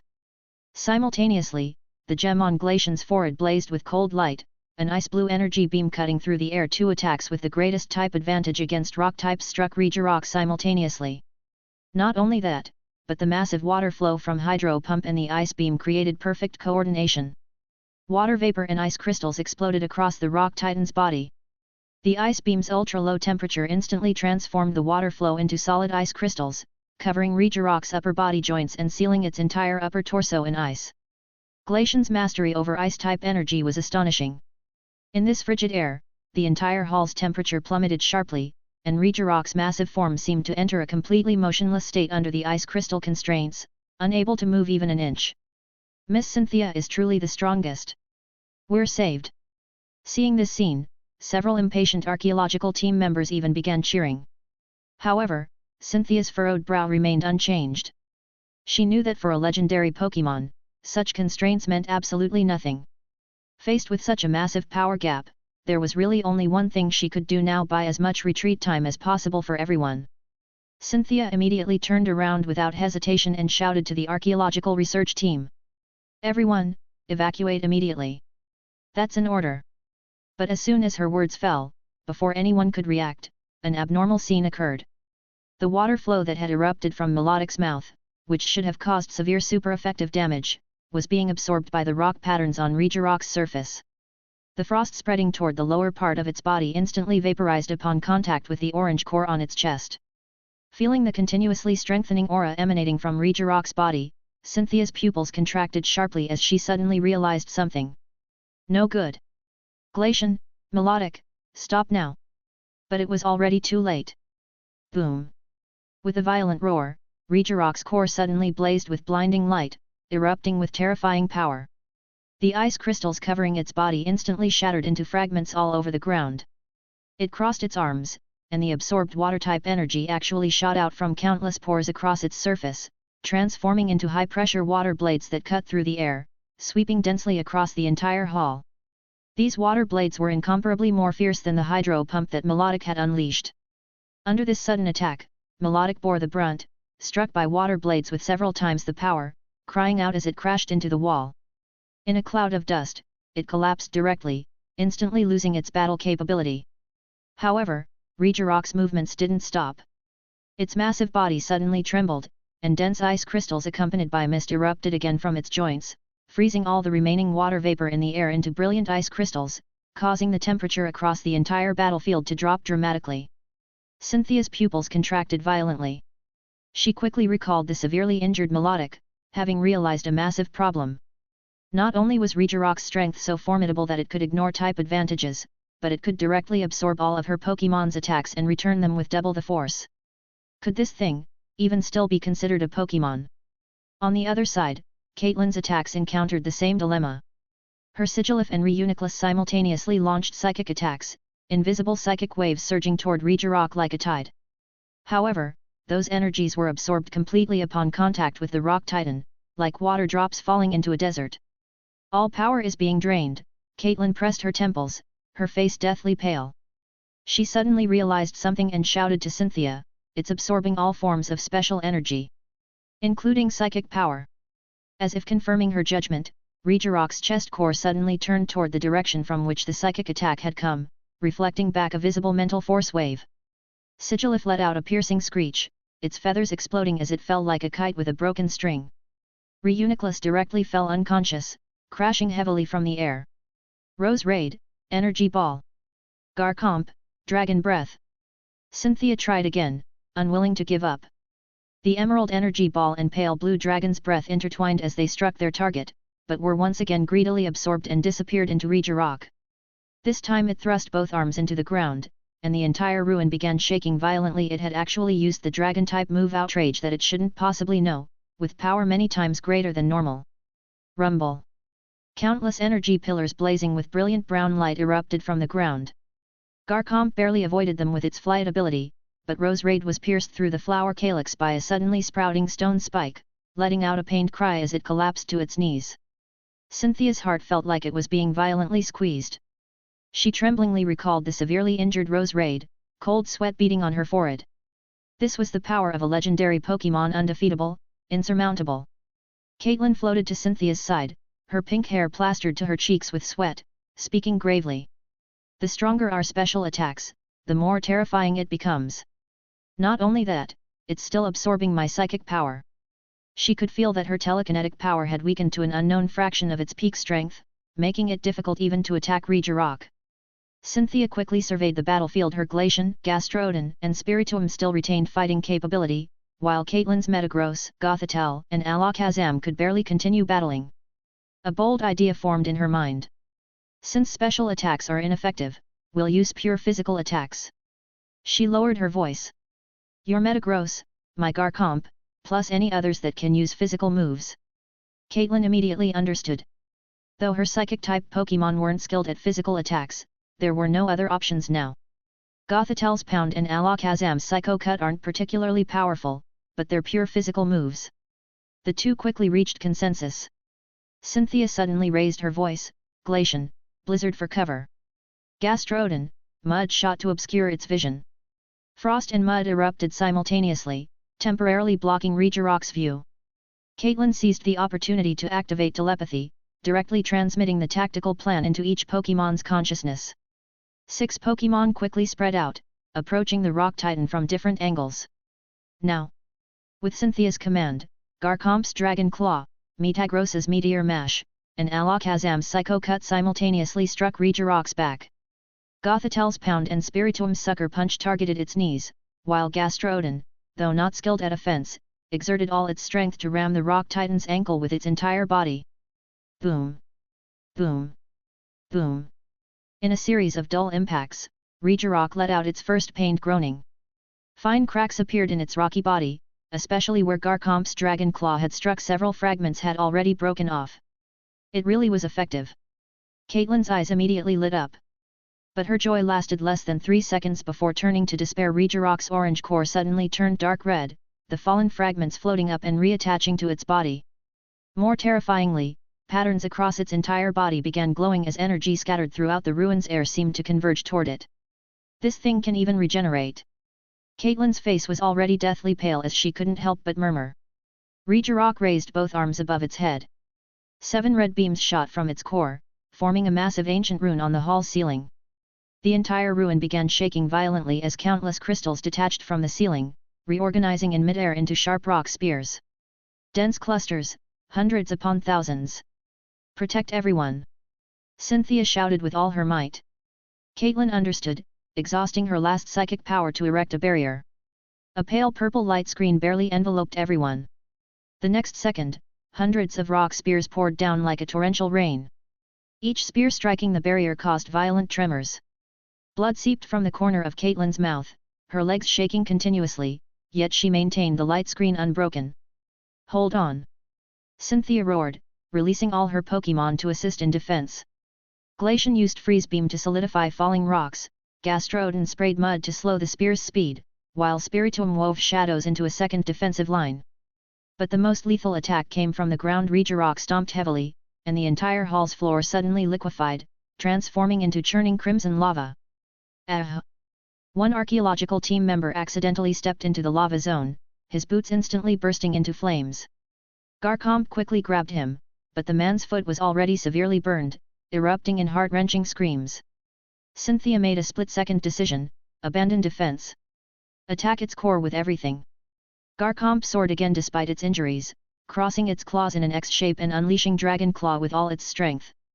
Metagross's 4 iron arms simultaneously gleamed with metallic luster, launching bullet punch at beyond limit speed. Even Spiritomb, unskilled in close combat, spun forward with takedown. 3 physical attacks simultaneously struck the orange core on Regirock's chest. Crack, a clear sound as the core's surface finally showed an obvious fissure. Regirock released an ear-splitting roar that shook the entire ruin with its sound waves. But its counterattack came faster. The core suddenly burst with blinding light, a ring-shaped shockwave expanding outward with it as the center. Garchomp was directly hit in the abdomen, flying out like a kite with a broken string. Metagross's metal shell cracked inch by inch as it crashed to the ground. Spiritomb's keystone developed web-like cracks, nearly shattering completely. No. Watching each of her Pokémon fall into critical condition, Cynthia's heart felt like it was being torn apart. She whipped her head toward Caitlin. Their situation was no better. Gothitelle and Alakazam had already collapsed, with only Metagross barely standing, but clearly at its limit.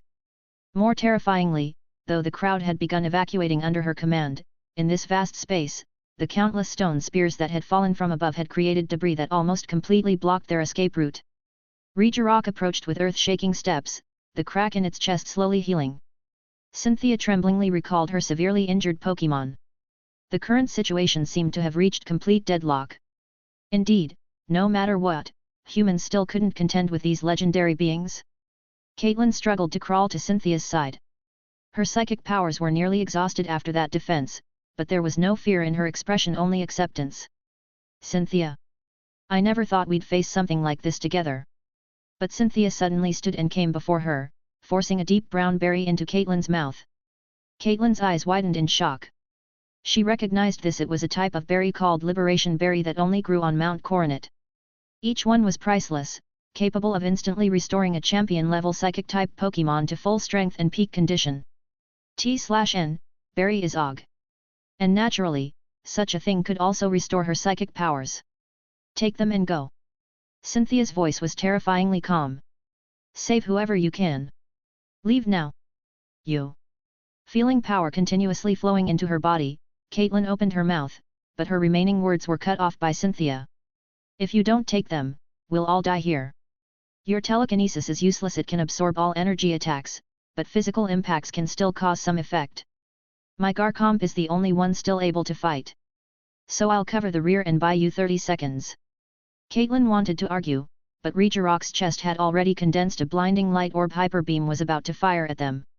In this moment, time seemed frozen.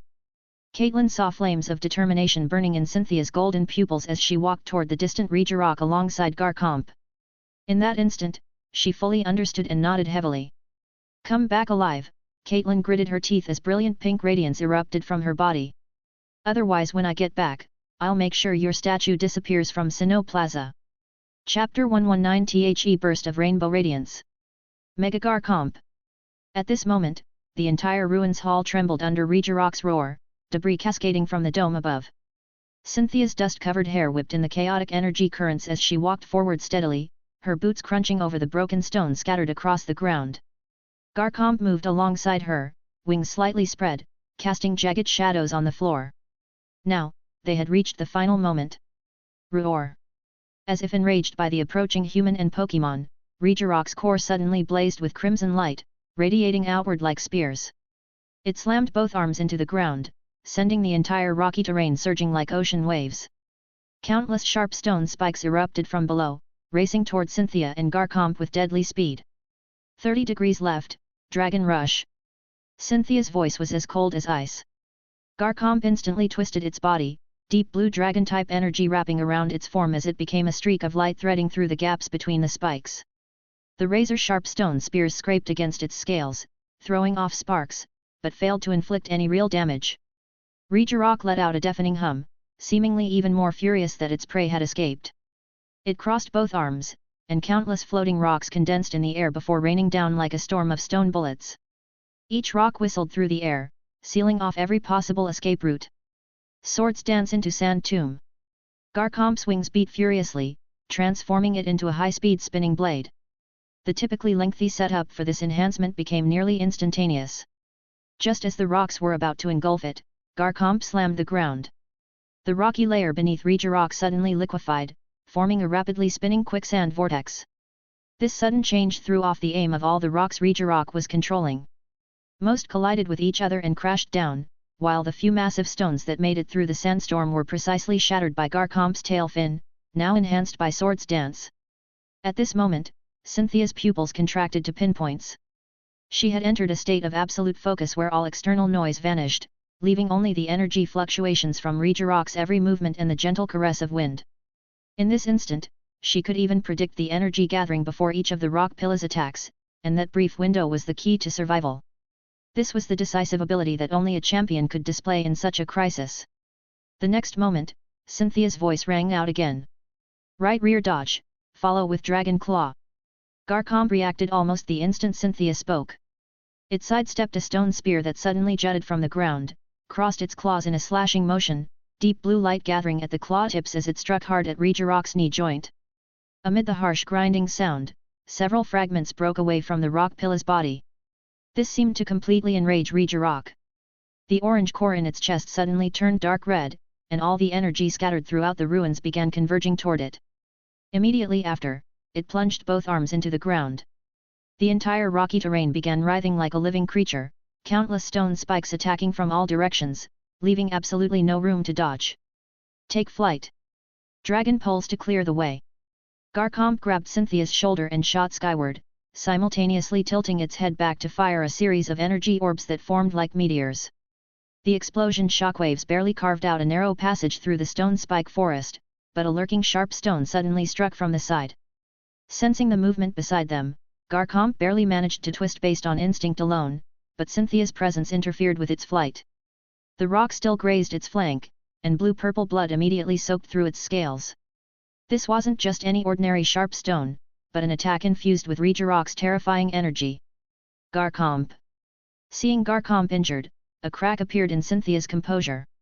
In that moment of distraction, Regirock suddenly changed its attack pattern. It abandoned its pursuit of Garchomp and turned both arms toward Cynthia, suspended in midair. Time seemed to freeze in that instant. Cynthia saw Regirock's core blaze with blinding white light, the telltale sign of a hyper beam charging up. At this distance, at this angle, there was no possibility of dodging. However, the next moment, two red beams shot out from Pokeballs. These were Cynthia's two remaining Pokémon, still clinging to the last threads of their fighting ability. They stepped forward on their own. Spiritom's odd keystone blazed with its final ghostly light, shadows becoming a physical barrier, while Roserade crossed both arms as dozens of thorned vines wove into a protective net. They positioned themselves in front of Cynthia. But both defensive lines crumbled like paper before the hyper beam. The moment they made contact, they were torn to shreds, and both Pokémon were sent flying by the aftershock, slamming hard into the wall and losing consciousness. The blazing white light consumed Cynthia's vision. In the instant before death's arrival, Cynthia instinctively closed her eyes. Cynthia! Caitlin's heart-wrenching scream echoed throughout the entire cavern, the radiance around her body flashing suddenly, but she was already too late to lend a hand. At this critical moment, a blue figure blocked Cynthia's path at an impossible speed. Garchomp raised both claws, using its battle-scarred body to create one final line of defense. In the dazzling white light, it turned back to look at Cynthia once, those crimson eyes filled with absolute resolve. No! Cynthia's scream rang out simultaneously with the hyper beam's roar. Just as the energy torrent was about to engulf Garchomp, the pendant around her chest suddenly burst with brilliant rainbow light. A dazzling pillar of light crashed down from above, instantly enveloping both Cynthia and Garchomp with infinite power and energy waves.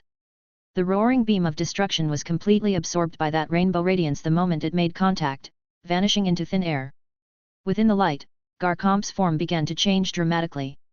Its body swelled to nearly double its size, its dorsal fin split into 6 sharp blade-like wings, its front claws evolved into true dragon blades, and its scales took on a metallic luster. Surging energy burned and rose from its body, carrying the presence of a true king as it swept across the entire battlefield in an instant.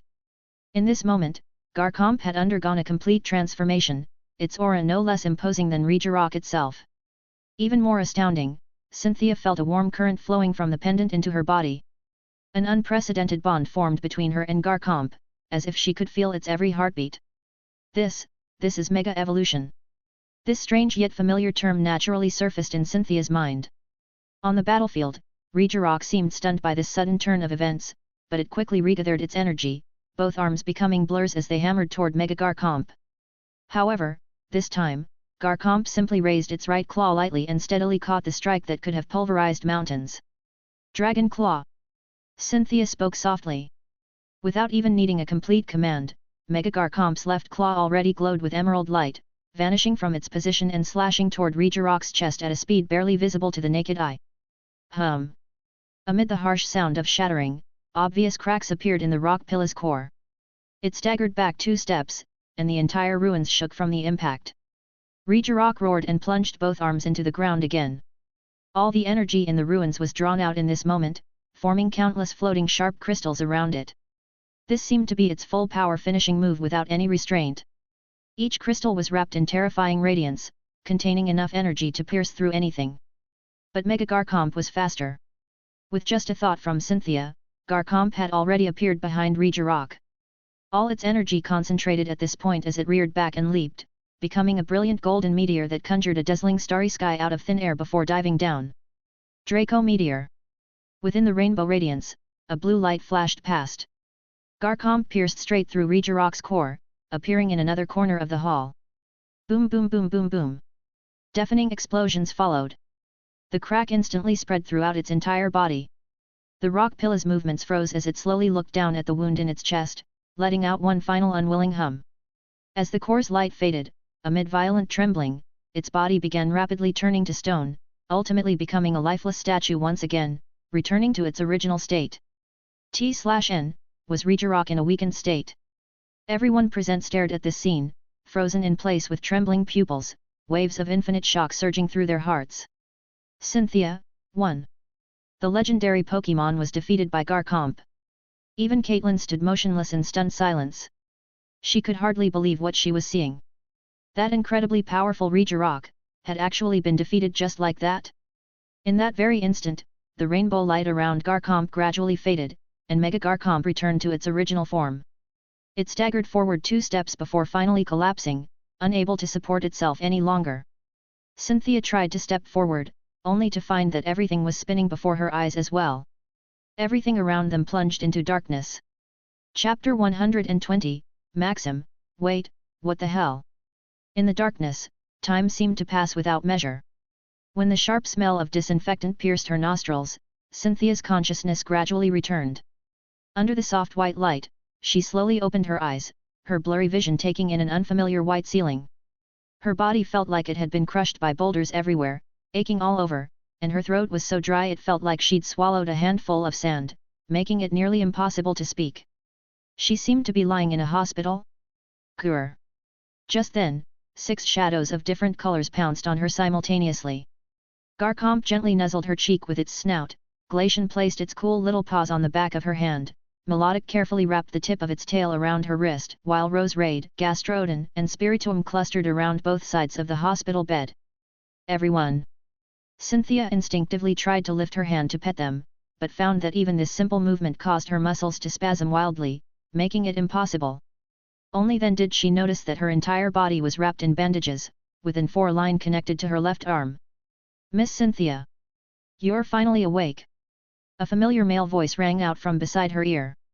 A middle-aged man wearing round-framed glasses jumped up from a chair in the corner of the room. It was the archaeological team leader, Maxim. He had dark circles under his eyes, clearly having kept vigil here for a long time, but his eyes were now bursting with excitement. Maxim first frantically pressed the call button, nearly knocking over the water glass on the bedside table, then rushed to the hospital bed and offered the water glass to Cynthia. "You've been asleep for a day and a night," Maxim said in a trembling voice. "Your Pokémon recovered a bit faster, they were all healed last night under treatment from the hospital's Chansey." Cynthia tried to sit up to take the water glass. Garcomp immediately used its wing to support her back, but the movement nearly aggravated the wound on her chest, and a sharp pain made her vision go black instantly. Melodic's eyes immediately lit up with a brilliant glow, and the glass of water was now floating quietly in front of her. Cynthia managed to take a sip of water, finally feeling her throat improve slightly. At the same time, memories from before she lost consciousness came flooding back like a tide, the ruins, Rock, that dazzling rainbow light. She shook her head. Where's Caitlin? In the next room. Her power was completely drained too, and she needs a long time to recover, Maxim said, taking back the empty glass. But she's in much better condition than you. Nurse Joy said she just needs 2 days of rest. Cynthia was silent for several seconds, seemingly thinking about something. And the archaeological team members, they're all okay. They're fine, thanks to you. Maxim's voice suddenly became choked up. You were amazing. His gaze became distant, as if he was seeing again that unforgettable scene from that day, Cynthia standing in the collapsing ruins hall, she and Garcomp bathed in rainbow light, standing before everyone, facing off against that legendary giant Pokémon head-on. Cynthia's gaze also suddenly focused as she finally remembered, in that rainbow-colored light, Garcomp's form had undergone a dramatic change. Its body grew taller, its back fin split, and its front claws transformed into incredibly sharp blades. Its strength had also increased to an unimaginable level in an instant. So, was that Mega Evolution? But Mega Evolution doesn't exist in this world. That's only something from the games, isn't it? Wait. Cynthia seemed to remember something and suddenly looked down at her neck. The necklace was hanging quietly on her chest. She used all her strength to lift one hand, trembling as she took it off and opened it, examining it carefully under the hospital room's light. When Garcomp had given this to her before departure, she hadn't paid much attention to it, thinking it was just some small accessory she had casually placed somewhere. But now, she realized that wasn't the case. The pendant's outer shell had opened into 2 halves, with the silver chain's top embedded with a mysteriously flowing 7-colored gem, and a crystal-clear blue crystal with internal spiral structures of deep red and blue intertwined, looking like a glass marble. These 2 items flickered with mysterious halos under the sunlight streaming through the window, reflecting Cynthia's face within them. These were a megastone and keystone. Cynthia's breathing almost stopped. She clearly remembered Garcomp saying this was found in the study, but how could such things possibly be in her study?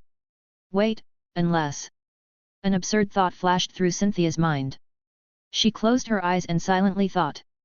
Game rewards. The familiar semi-transparent golden interface with red text instantly appeared before Cynthia's eyes. This window that had suddenly appeared, the night ranking rewards were distributed, now displayed all the rewards she had received. Rare Candy Gift Box, Intermediate, X2. Mega Evolution Gift Set X1. The above rewards have been distributed, please pay attention to claiming them. Cynthia felt her heart shake violently, her entire consciousness beginning to feel somewhat dazed. Megastone? Keystone? This really was a game reward? She gripped the necklace tightly, recalling Garcomp's appearance at that time in her mind. So, this incredible power of Mega Evolution actually exists for real. But why didn't she see this so-called set when she claimed the rewards? Just as Cynthia's mind was racing with thoughts, a voice brought her consciousness back to reality. Miss Cynthia? Are you all right? Should I call Nurse Joy to take a look? Maxim looked puzzledly at the champion's suddenly pale complexion and couldn't help but speak up. No, no need. Cynthia forced a smile and quickly put away the necklace. She couldn't explain anything about Mega Evolution right now, and even she still felt like she was dreaming.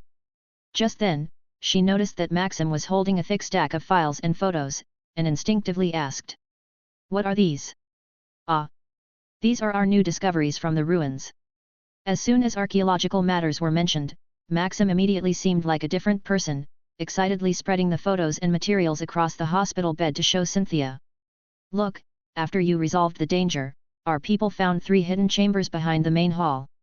The first was filled with golden vessels and gems, the second contained a large number of ancient scrolls recording extensive information about that ancient civilization, but what shocked us most was the third one. He searched around and pulled out a close-up photo from the bed, showing a bronze treasure chest covered in runes. This chest contained 5 stone tablets, and except for this temple, each one corresponds to the location of another temple. According to the parchment scrolls found at the same time, these temples each house 5 guardians in slumber. While listening to Maxim's enthusiastic explanation, Cynthia absent-mindedly flipped through the photos. Compared to these ancient civilization artifacts, she was actually more concerned about Rock itself.